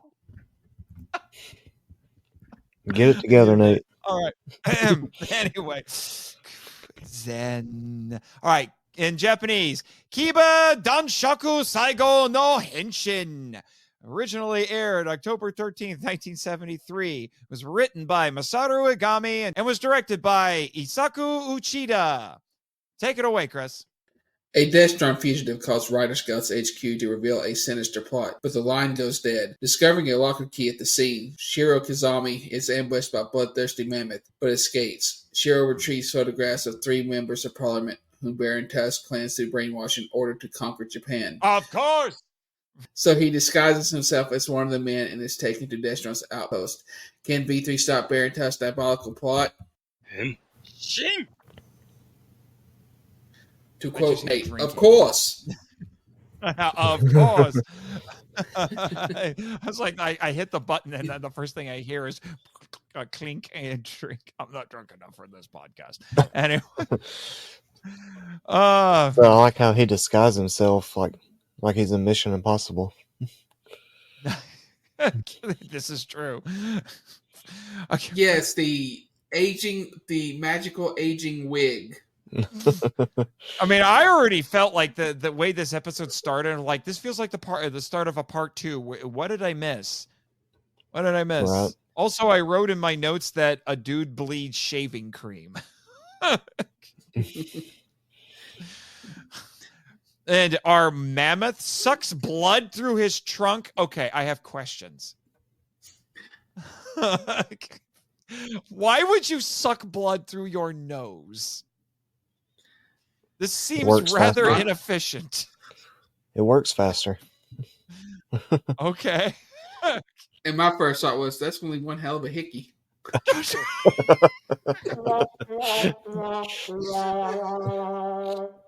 I mean, you're not wrong, but still. Yeah. Go home and explain that to your wife or husband. Like, what's on your neck? This giant elephant sucked blood out through my neck. Uh-huh. I was going to say, I think there's another problem besides the strange hickey, namely being pale and dead. Anyway, you would think more villains would attack Shiro before he transforms. I appreciate the fact that more of them are doing that, but there's still plenty of them who just sit there like, do your thing. Yeah. Those are usually the kaijin of the week that do that. The upper level ones, they seem to try to prevent him from transforming. Also, I mean, we were talking about sucking blood through the nose. He also does a nosebleed attack. It's literally a nosebleed attack. So disgusting. It is. So disgusting. I mean, there are animals that you squirt blood as a defense mechanism. And that makes it not any less disgusting. No, I'm just saying there is precedent for it. Yeah. Also, we have the line in this: Destron demands perfection. Oh, the irony. They haven't had perfection yet. Yeah, I was gonna say, keep talking, leader. Keep talking. Like, you're an ugly ornament on a wall, so you haven't seen the end of the original Kamen Rider, have you? No, I haven't. I'm just saying, I know what the leader looks like. He's not a portrait on a wall, sir. Oh, but right now he's a portrait on the wall, and he's going to reveal himself again in 2 episodes from now. 2 episodes for us. Oh, yes. I was going to say, what are you talking about? Also, I like to. Speaking of the leader, I don't know. Speaking of the leader, because this is the end of Baron Tusk. He didn't last long. I may have to go back and No. count the episodes that each of the commandants are in, because we're going to go through 2. Well, yeah, we're going to go through 2 this episode and then the next episode. They don't last long nowadays. I'm just like, does he just have backup generals? He was in 4 episodes. Okay. I'm just like, does he just have backup generals always at the ready? You know, like he's just have like, hey, you sit there in the green room and I'll let you know when I'm ready. Oh, is the other guy dead? Okay, you're on. I guess they have multiple clans. Yeah, and they have multiple divisions, just like Shocker. Yeah. Shocker had different divisions all over the world. Yep. Yeah. Also, we learned that if you make a big enough explosion, you can make Shiro untransform. I guess that's another one of his weaknesses. That's a very Sentai weakness. Speaking of which, what happened to the 26 secrets? That's a good question. Yeah. That is a good question. I guess they're more implicit than anything, because he keeps inventing new finishing moves, most of which don't make sense. Like, I think in this one, what was it? V3 triple revolving kick. Remember when just the rider kick was enough? You know, maybe a rider punch. And now we're inventing ridiculous variations that don't look like they add much. Because Destron's, this is version 3, well, 4 of Shocker now. So I don't care what they call it. It's version 4 of Shocker. No, this is, we're talking about Shiro as V3 inventing new variations on the finishing move. I know he's having to do variations because we're now on the 4th version of Shocker. They've gotten stronger. Okay, stronger than before, huh? Right. Yeah. And yes, this is Shocker because they are literally bringing in monsters that have been around for centuries and that were tied to Shocker. So this is Shocker V4. Shocker V4, huh? That's what our show will be when we do a guest series. It'll have to be Henshin Power V4, I guess, which would mean we're actually, a small engine in a car finally. It's a V4. Anyway, we're moving on to episode 36 to close out our episode, or at least our episode coverage. So, episode 36, The Winged Core, Demons of the Sky, or in Japanese, Sora no Majin Tsubasa Gunden. First aired October 20th, 1973. It was written by Masaru Igami, directed by Isaku Uchida. Take it away, Metal Don. Destron summons Archbishop Wing and his clan from Tibet to take over where Baron Tusk failed. Soon afterwards, a strange Buddhist monk claims the evil spirits reside in the homes of the president of an industrial factory and the director of an atomic research facility. The evil spirits turn out to be mutant Pyre Condor. When V3 is injured in battle, Tobe Tachibana helps them to train against the airborne menace. Can V3 overcome the odds? Henshin! So I love Archbishop Wing. He is probably my favorite. He is my favorite commandant so far. Wow, you might be the minority here. How, sir? He doesn't do anything. I don't know. He's part of a cult that never gets brought up again. He's part of the Manji cult. He's the leader of the Manji cult that never gets brought up again. He looks like he should be. He looks like he has a bird theme, but spoiler warning, he doesn't. No. Also, he's the Archbishop. I'm getting Church of Mothrianity vibes here. That's for all of you MIFV listeners right there. He has a very Mothla. Cool name. He has a Mothla. Yes. We'll get to that next time. Mm-hmm. Also, yes. Pyre Condor. Pyre Condor. Pyre Condor, who wants to peck out V3's eyes. That might be a little more difficult than he realizes. Mm-hmm. A little bit. Yeah. But the real standout is the weirdo Buddhist monk. Again, Toei likes using religious figures as disguises for evil villains. And talk about a split personality, because he acts completely different between the Buddhist monk and Pyre Condor. I don't know. I don't know what to tell you there, because having watched ahead, I know these kaijin have ridiculous disguise powers. Like, I thought it was nutty in the original Kamen Rider. Oh lordy, it gets crazier going forward. Again, well, you would think nobody would trust anybody in this show. Okay, and how is Shiro not been arrested for breaking and entering? Because he's randomly sitting in the corner of this person's house. Because he's the main character. Oh, main character immunity right there. Yeah. You know, if he ever goes to court, if he's got my friend Raymond from the Film Vault and his representatives like, we're claiming main character immunity, Your Honor. I don't know if Damon listens to this show, but there you go. I like how Ken showed up and then immediately the goons started trying to kill him, and he did nothing. What a whimper to go out on. Yeah. No kidding. Maybe they did kill him. Maybe. We never seen him again. What'd you say? I said maybe they did kill him, and that's where he went.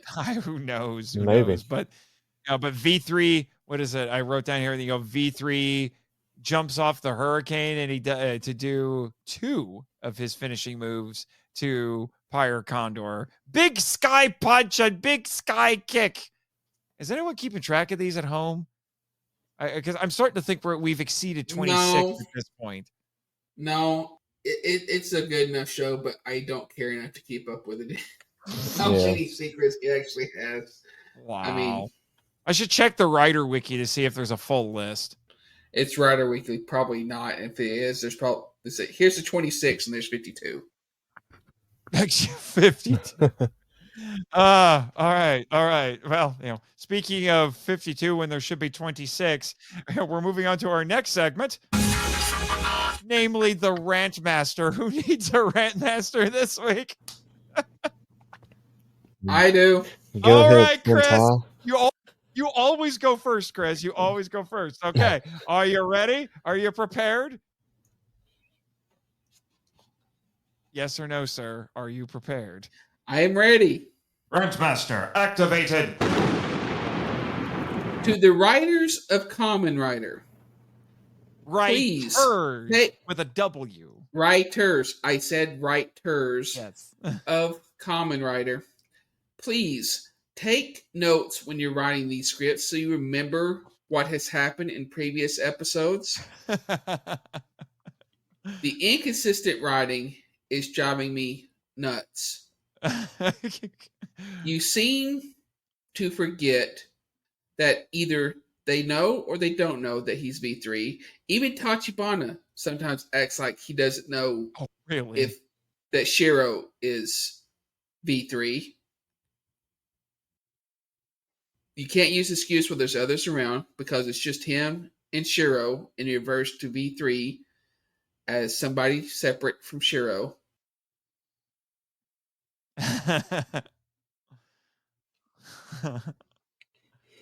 I'm pretty sure that the only one who's supposed to know is Tachibana. The Shigeru, the scouts, even Junko somehow don't know. He's transformed in front of every single person that he saved. He's transformed in front of Junko at least 5 times. Shigeru at least 7. The Riders Scouts as a whole at least 3 times. He's transformed on top of skyscrapers. Hey, Destron, here's a great people. Hey, Destron, here's a crazy idea. Why don't you threaten to tell all of his friends that he's V3? I don't know why he just doesn't tell them. I don't know why he has to keep this secret. Because he's afraid that it's going to disappoint him or hurt them or something. But everybody loves V3. From the ground. You see the man leap from the ground in the middle of a crowd, land on top of a skyscraper, and Henshin in the middle of a city, and still nobody knows he's Rider V3 or that there's a Destron. Unless it's one of the Rider Scout's parents who seem to know that there's a Destron, and we're supposed to all know that everybody knows there's Destron. But everybody knew that Shocker existed. It seemed like Shocker was public knowledge in the original show, but apparently not Destron. Please learn from your mistakes, because this is actually making my brain hurt. Well, that's what you get for applying modern sensibilities to old TV shows. No, I'm applying sensibility from time past, because even ancient stories had a through line where you knew what happened before. Oh! Look at this, Jake. Look at this guy. Look at this guy. He's trying to claim like ancient story logic here. What the heck? You guys actually talked about this in Power Chip. It's actually insulting to the kids' intelligence. Right. Kids pick up on this. Right. Kids will pick up. It's like, hey, no, wait, this happened before. Now you're saying this happened. It doesn't. It takes them out of the story. Right. Yeah. It's not just me being an adult. I know. Watching a kid show, nitpicking. I'm just ragging on you. I'm just ragging because I was one of those kids. I know. Too. I was one of those kids too. But that's it. I've watched some of Ultraman, and I never at any point do I feel like it's talking down or making its audience feel stupid. I think Kamen Rider has had the tendency, in what I've seen with what little bit I've seen of the original and with V3, it was like, oh, they're kids, they won't notice. They're going to notice because my son's watched it. And he's like, wait, they don't know that he's V3? That's how you know. How old's your son? He's 9. 9. 9-year-olds are picking up on this. 9-year-olds. All right. Got anything else, or Jake? No. I don't. You need one, Jake? No, I think Chris pretty much said all of what I was going to say. So. Okay. You know what? Just for the heck of it, I'm claiming one. Rentmaster activated. I feel like I need to be educated on what Japanese sensibilities are for children's programming. Because more than any other tokusatsu or even any other anime that I have watched that is quote unquote for kids, this show has baffled me the most. We've brought up the main reason why. Because that scene that we talked about, that is going to haunt my nightmares for multiple reasons. One of which is why? Why is this for children? What do Japanese parents do to their children in the 70s? I know there's a big joke about how we tell fairy tales to our kids, and fairy tales are kind of horrifying if you stop and think about it. Disney sanitizes them, but what the heck? Is this supposed to be like some weird cautionary tale? Be good, or look what Destron will do to you. That just sounds like parental blackmail at that point. I would not show this. I would not show this program to young children. I'm not even. Some of these episodes, I might wait until they're in high school before I let them watch it. I don't understand it. I was watching worse when I was a kid. Of course you were, because that explains so much. Of course you were, no. But I actually had my youngest son go do something else to play Minecraft when it got to that episode, because honestly, the only thing that was missing with her, them ripping off her top for that to be a scene on Pornhub. I mean, what? Cornhub? Cornhub? What? Pornhub. Cornhub. We don't talk about Cornhub, sir. Even though everything on it is delicious and probably filmed in my home state. All right, Nate.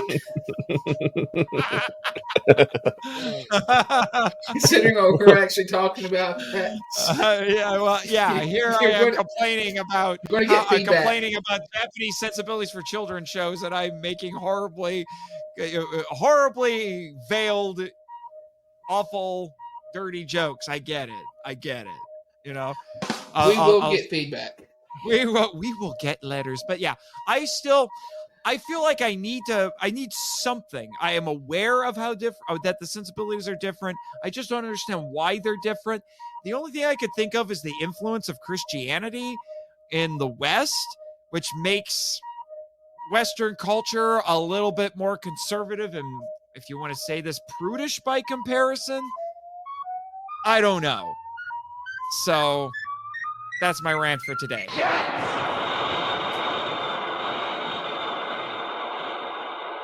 Perfect timing. Ugh. But I'm a well-trained semi-pro podcaster. Ha. But in fairness to the writers of the show, this is the 70s, and while porn and things did exist back then, it wasn't as mainstream and just accepted. I mean, like, there's hardly anybody who hasn't been exposed to porn in the West. So it may just be us seeing things that they did not even think about. It might have been her getting slimed or something else, and then slime dissolving her or something. Yeah. But with the tearing of the blouse and the sucking blood through her neck and stuff like that, it doesn't age well. Let's put it that way. Yeah, but let's be honest, the 70s were kind of an icky decade to begin with.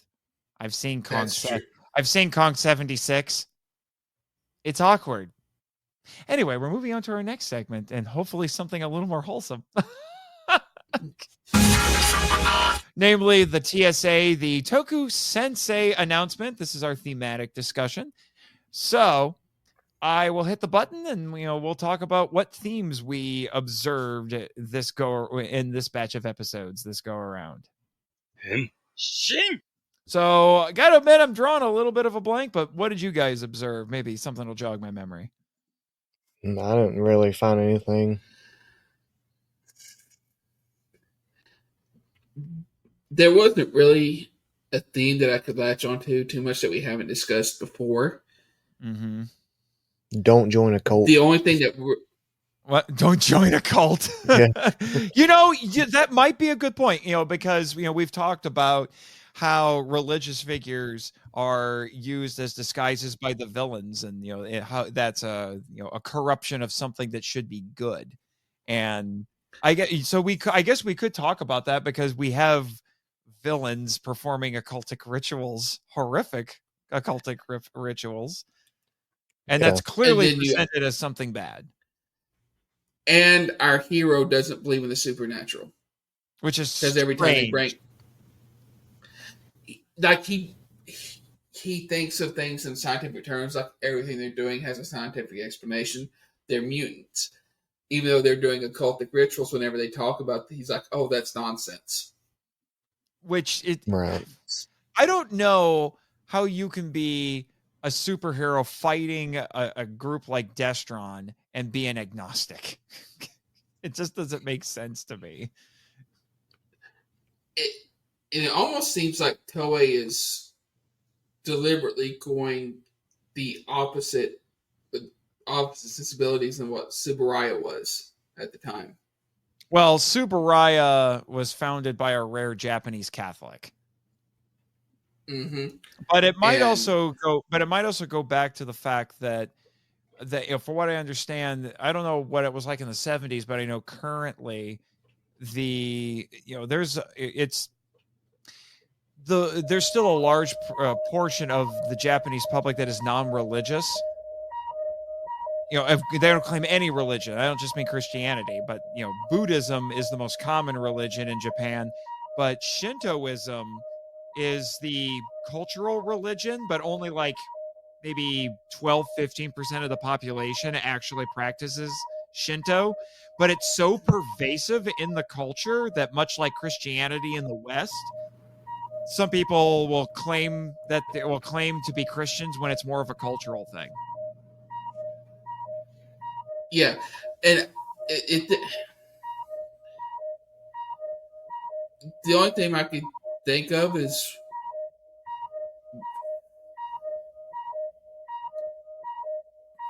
what, like he said, watch out for the occult.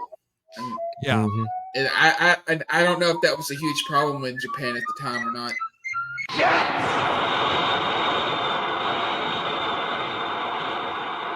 They have had issues with cults in their history, in their recent history.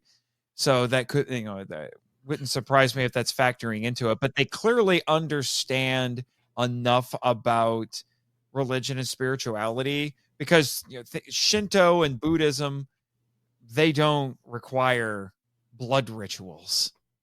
There are people are not getting sacrificed. So they clearly understand that, stuff like this is evil, and they portray it as such. They went so far as mucking up the name of voodoo and calling it Duvu, which I think is a little silly, but I honestly think it might honestly be them translating something wrong into their language, or however, because they're obviously taking it from those practices from voodoo that was found with Baron Tusk. Yeah, but it's still more of a pop cultural understanding of what voodoo is, though. Yes, because voodoo didn't actually originate in Africa; it originated in southern U.S. Yeah, with in Cajun country. And in no. Actually, it's I not. was going to say it was the Caribbean. Excuse me. Yeah, the Caribbean, and then it came up. It migrated. The bayou. Yeah. But it's actually not associated with Africa. Yeah, but it's still one of those things that we're all Christians here, and we understand that that human beings still have, even if they're quote unquote not non-Christian, they still have an inkling of what of spiritual things, and what spiritual things are right and what spiritual things are wrong, generally speaking. And that I think we do see that here, and maybe it's more of a pop cultural understanding of it, but it's still there, and that's why they can take something like a Buddhist monk and twist it and use it as a disguise for evil. Okay, I think I know another one. Get thrown real quick, and we've already discussed it. Yeah, but the value of human life, for sure. Yeah, that is a big one. Yeah, because our villains are always looking for blood sacrifices. They they must give a life to to accomplish what they're doing, even if it means that you have to sacrifice a goon, because those poor goons. I wouldn't want to work for Destron or Shocker. Lord. Woo. I wouldn't want to work for Destron or Shocker. You get sacrificed for everything. Science, occult, the occult ritual, you get sacrificed for everything. For everything. Well, I have a feeling we may be talking about this, the sanctity of human life a little bit later, in our episodes, because it will, if it doesn't come up for this show, it'll come up for another one. So let's start wrapping things up. Okay, so it's now time for the trademark awards that we totally didn't steal from Henshin Men, who totally didn't steal it from Monsters vs. Men. The shtick has been satisfied.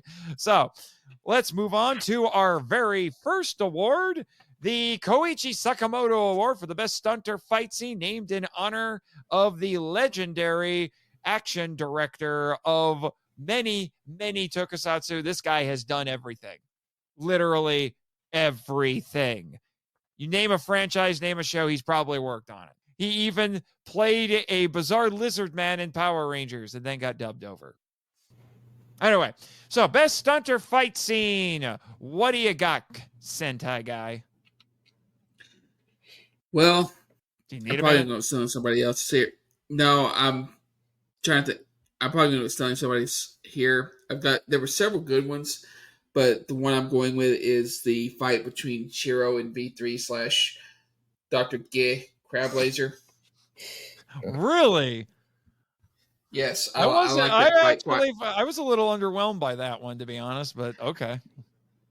I liked it because he was hell bent on not letting Shiro transform, and I actually kind of like how they used a practical effect for his laser, with him sliding the filter over the camera to make it look like he was absorbing the light from around him and then firing it at Shiro V3.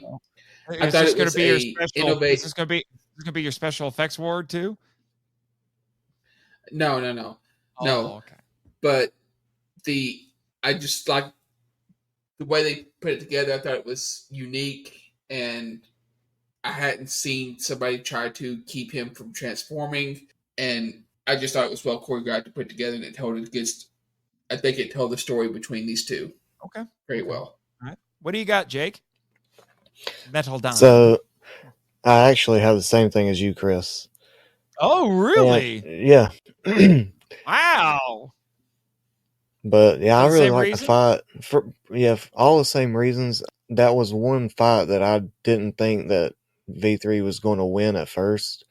I thought it was going to go into another episode with either him losing or them finishing the fight in the next episode. But yeah, pretty much all the same reasons that Chris had. Okay. I feel like I went in that case. I feel like I went for the obvious choice. Episode 34, Rider Triple Power, which is when Shiro stands on Riders 1 and 2 on their motorcycles to do the big finishing move. Because it is like this is why I love superheroes. It's moments like that when we get the epic team ups and they do something cool like that where they're utilizing all the different heroes' abilities. I live for this kind of stuff. That was very cool. Yeah, it's a great example of stunt work too, because it's two motorcycles and you got to balance perfectly on it and everything. Like, it's also a testament, like I said, to the stunt work on the show. That was a runner-up for me.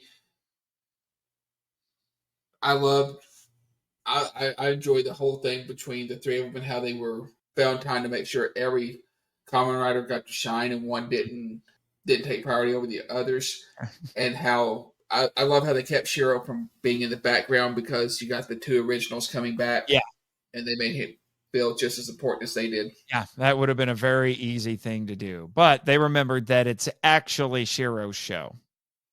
Okay, on to the A.G. Tsuburaya Award for the Best Special Effect, named in honor of the legendary Tsuburaya, creator of Ultraman, special effects director for many, many Godzilla movies, all that fun stuff.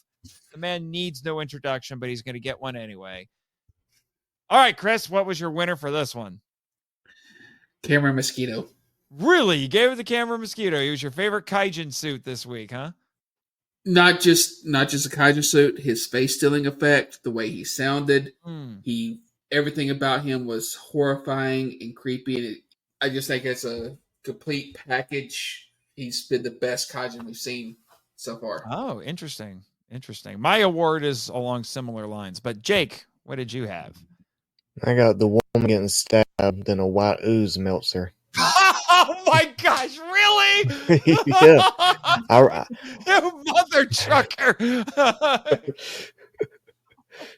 That's getting an award from me, but a very different one. I thought it was great. I really liked the effect of it, and I'm glad that they actually showed it. Okay. I mean, it was a good, we'll admit, it's a well done effect. It's well shot, well edited. It accomplishes what it's trying to do, but good Lord, in this context. In this context. Anyway, my winner for this award this week was actually the Snow Wolf suit. I thought it was a fantastic looking costume. In fact, it reminded me a bit of, I don't know if you guys have heard about this quote unquote lost fan film that's been in the making. It's a Godzilla fan film. It's been in the making for basically 40 years. That's called Godzilla versus the legendary Wolfman. You guys heard about that? I've heard of it. I haven't. Okay. It's kind of infamous. It's been, like I said, it's basically been in production for 40 years. It's supposedly in post-production right now, but nobody knows if it's ever going to get released or whatever, probably because Toho's been putting the kibosh on it for a long time. But there have been pictures of the suit. There was even a figure made of it that you could buy at G-Fest. I know a guy who bought saw that. Yeah. Yeah. So, but anyway, it's an impressive werewolf suit. It's hard, I've noticed, to make mammal kaijin look good because a lot of times the fur is not convincing. But this one actually worked pretty well. And compared to a lot of the mammal kaijin suits from the original Kamen Rider, this was very effective. Yeah. All right. Next up, we have the Kyo Dialogue Award for the best line named after Kyodai heroes or giant heroes. You're going to start detecting a pattern with mine, but what did you have, Chris? It's one quote delivered by 3 people. Baron Tusk, whatever evil you employ, justice will always win out. By Hongo. Evil has never emerged victorious in this world. Hayato. As long as we exist, Destron's aim of world conquest will never be realized. Shiro. Episode 34, I have the same one. So we'll just get that out of the way. I have the same one because it's an epic moment with all of 3 of our heroes who are basically just laying it out. It's like, we're the good guys, dang it. Come on, Destron. You will never win. It's a little corny, but I love it. Yeah. It's why we watch superhero shows. It's why we watch superhero shows. So what did you have the same one, Jake? That would be hilarious. I did not. Oh, okay. Mine was from woman episode... screaming while being stabbed. Yeah. No. Mine was from episode 34. It was after they summoned Smilodon, the Destron leader asks, Baron Tusk, the 3 riders are formidable foes. She may be the sorceress of the Tusk tribe, but can a woman defeat them? Because the Destron leader is a sexist. That's the worst thing he ever did. Yep. I thought it was funny when I heard it. My runner-up is in vain of that because you blundering witch. How did you fail to notice how Hayato emoji was telling you, Destron leader? Did you say emoji? Ichimonji. I was like, did he say emoji? I liked it because whenever he said it, they both looked at each other and was like, really? And then she transformed. Maybe that's why now I'm a man. I was gonna say, maybe that's why Primordial Tiger is male. It's like, oh, fine, you don't take me seriously as a sorceress goddess, then fine. Do you take me seriously now? Oh my gosh, it's subtly a feminist commentary. Smilodon, the sorceress goddess, doesn't get taken seriously until she turns into a male kaijin. We're going to get letters. Send them on. Hey, it's not us, the Destron leader. Send all your hate mail to Destron. Yeah. Mail that to the great leader at Destron.shockersucks. Insert new evil organization here at evil organization. AOL.com. Yeah, AOL.com. I thought it would be Google. I thought Google was evil now. I don't know anymore. We're going to get letters. All right. So next up, we have the Space Deputy Award for the best character named in honor of Space Sheriff Gavin. Chris. I have to go with the best Commandant, Baron Archbishop Tusk. Wing. No. Baron Tusk. Baron Tusk. I felt like he was the most effective of the Commandants. He felt like a real threat to Shiro. And in fact, he was so powerful, all 3 of them had to come back to stop him. That is true. And he was very dapper for one episode. Yes, quite. Mm-hmm. Well, when you have a date with a sorceress goddess. Yeah, this is true. But in case you're wondering, that's where we got the title of this week's episode, Tusk-edo Mask. Okay.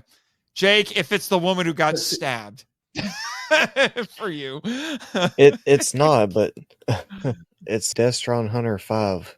Really? You like Ken, huh? I really did like Ken. He seemed like he would be a good fit to be Shiro's sidekick.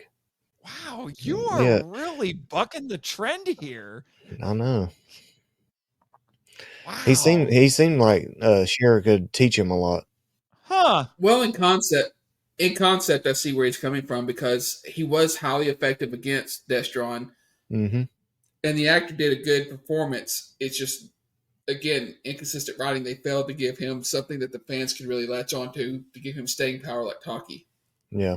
I'm starting to feel like the Metal Dawn is tapping into his inner Ryan Johnson and subverting all of our expectations. Who's Ryan Johnson? We don't speak of that name. The director of the director of The Last Jedi. But anyway, you should have known. Oh, I forgot his name. Now he remembers. I took his name out of my memory. Oh, that I see. As soon as I say that, then he's like, Marchand, I'm going to murder you, just like the lady who got stabbed. Yeah, we don't talk about the going forward. Yeah. Going forward, he is now he who must not be named. Yes. He's Voldemort now? Fine, then I'm just going to be Harry Potter and just bring it up and not care. Anyway, I went with what it has to be like the most fanboy low-hanging fruit ever. Mine's actually a tie because I need an excuse to give them an award. Writers 1 and 2. Because they came back and they were epic, and I loved it.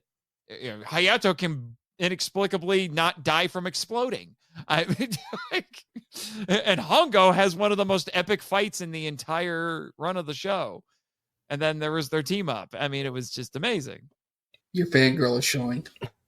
Yes, I know my fangirl is showing. Are you going to stab my fangirl in an occultic ritual now? My name's not Baron Tusk, sir. I hope not. Anyway, on to our next award, the Jason David Frank Approved Award for the best performance, named in honor of the late, great Jason David Frank, who played Tommy Oliver on Power Rangers. I will admit, my pick is kind of a legacy excuse award, almost like a lifetime achievement thing, but we'll get to it. Chris, what do you have? Or who do you have, I should say? For me, the best performance goes to Dr. G's actor. I felt like he really sold. Keep talking, I'll look it up. The desperation of the character and how he wanted to redeem himself by destroying V3. His name was Jotaro Senba. I felt like he really made the character mean more in the last 2 episodes than he had through his entire run. And I have a feeling when I go back, I'll actually enjoy his episodes a bit more because I remember how he ends. And I was going to say, that's quite a turnaround because you did not like him last time. I didn't, but I felt like he really delivered it. And I still don't like Dr. Gate all that much, but I felt like the actor really delivered. The actor really delivered in his last 2 episodes. Yeah, from what I can remember, he's actually a pretty distinguished and dignified actor. Throughout his career, this was the only time he really did tokusatsu, and he did reprise the character like 30 years later for a special. Okay, well, I guess they gave him something he felt like he could chew on and sink his teeth into with the last 2 episodes. Yeah. All right. Metal Dawn. I'm a little scared to ask. You had Baron Tusk. Yeah, I had Baron Tusk. The actor for Baron Tusk. Yeah.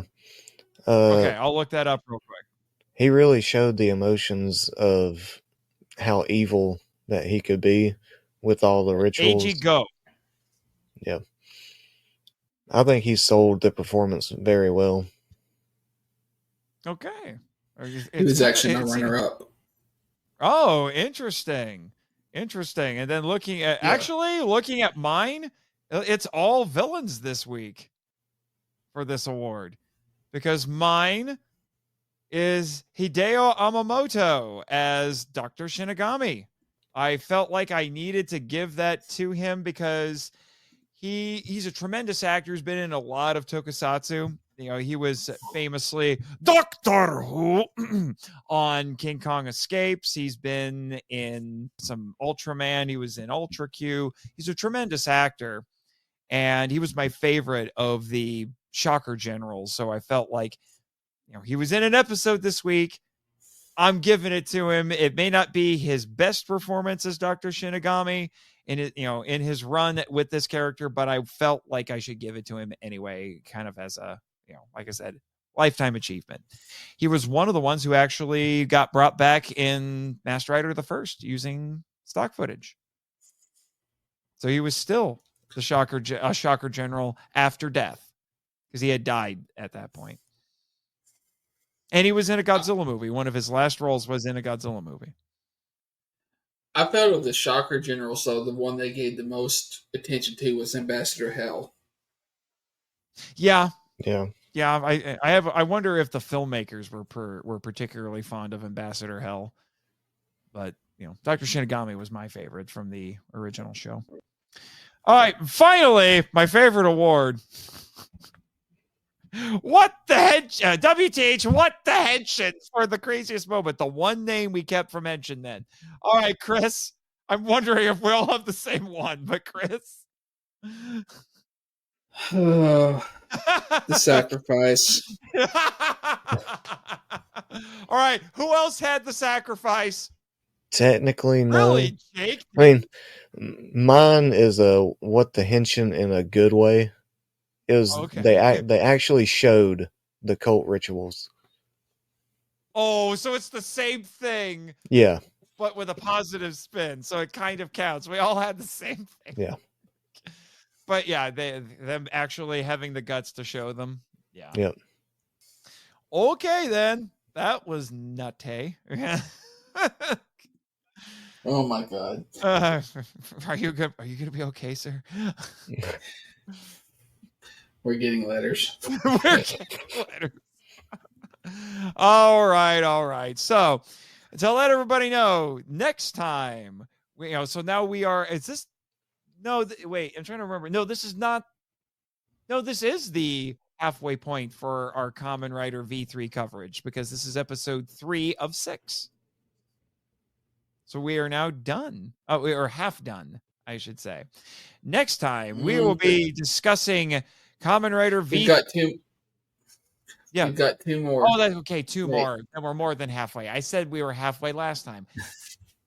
My caffeine is wearing off, and we're batch recording late. Anyway, next time we are talking about Kamen Rider V3 episodes 37 to 45. So we'll be getting close to the home stretch, and we're getting a new hero.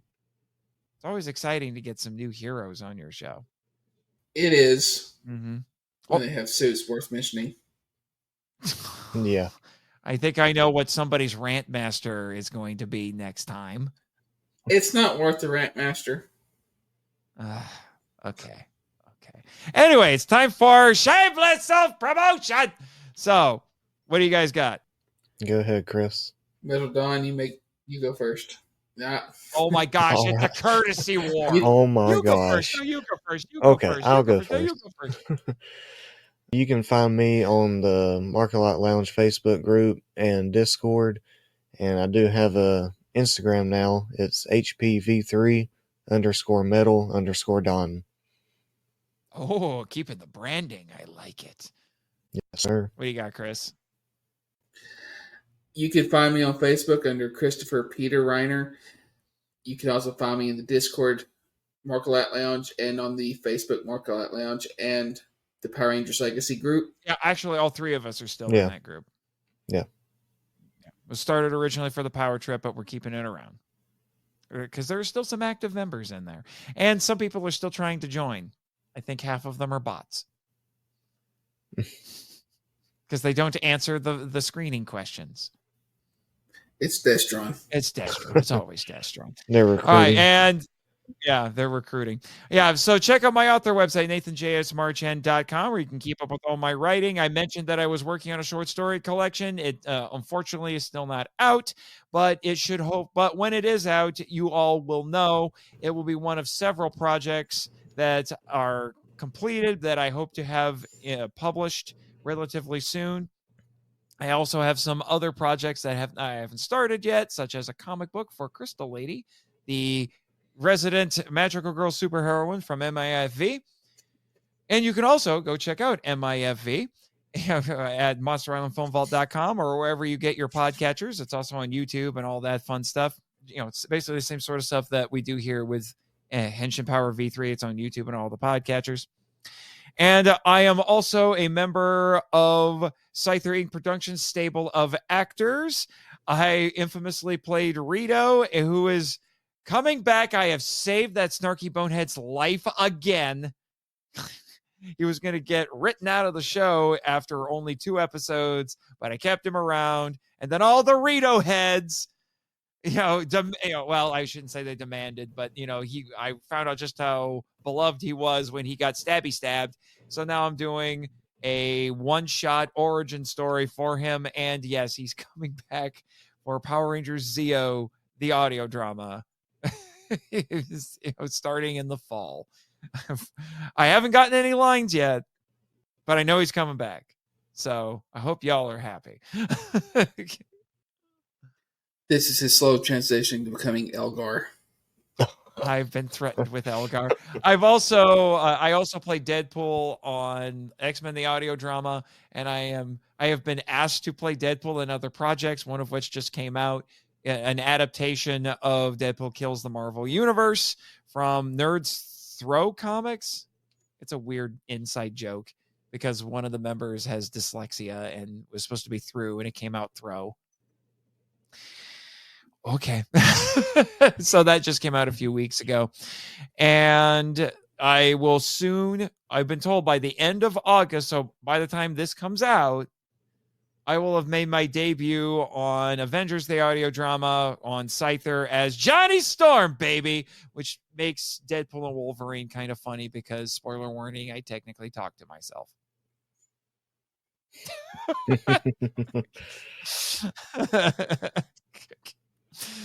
Was not expecting that. Definitely was not expecting that. All right. And if you're curious about how to get a hold of us, to send us feedback or follow us on our socials and all that, listen to the credits, because you should always listen to the credits. All right. And with that, gentlemen, may you not get sacrificed. And don't join a cult.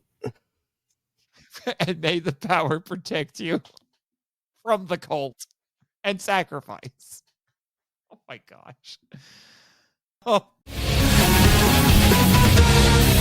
Thank you for listening to Henshin Power V3, a podcast produced and hosted by Nathan March and Christopher Reiner and Jake Hamber. If you'd like to send us feedback, we'd love to hear from you. So email us at henshin.power.v3@gmail.com. Follow us on X, the artist formerly known as Twitter. Thank you, Danny DeManna, where our handle is @HenshinPowerV3, and join our official Facebook groups, Power Rangers Legacy and the Marvel Out Lounge. We also have a Discord server called the Marvel Out Lounge. Check the show notes for links to all of them. Subscribe to us on Apple Podcasts, Spotify, YouTube, and other great podcatchers. The podcast logo was designed by Rebecca Hudgens. Follow her on Instagram at super_r_illustrations. Our theme song is a Joe the Hero remix by GVG Kid, which is based on a track from the video game Beautiful Joe. All film and audio clips belong to their respective copyright holders, and no infringement is intended or implied. Please rate and review us on Apple Podcasts, Spotify, and Podchaser to spread the word about the show.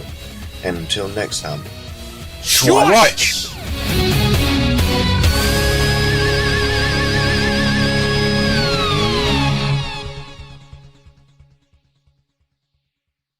This podcast is copyright 2024 Moonlight Ninjas Media. Ha ha ha ha ha ha!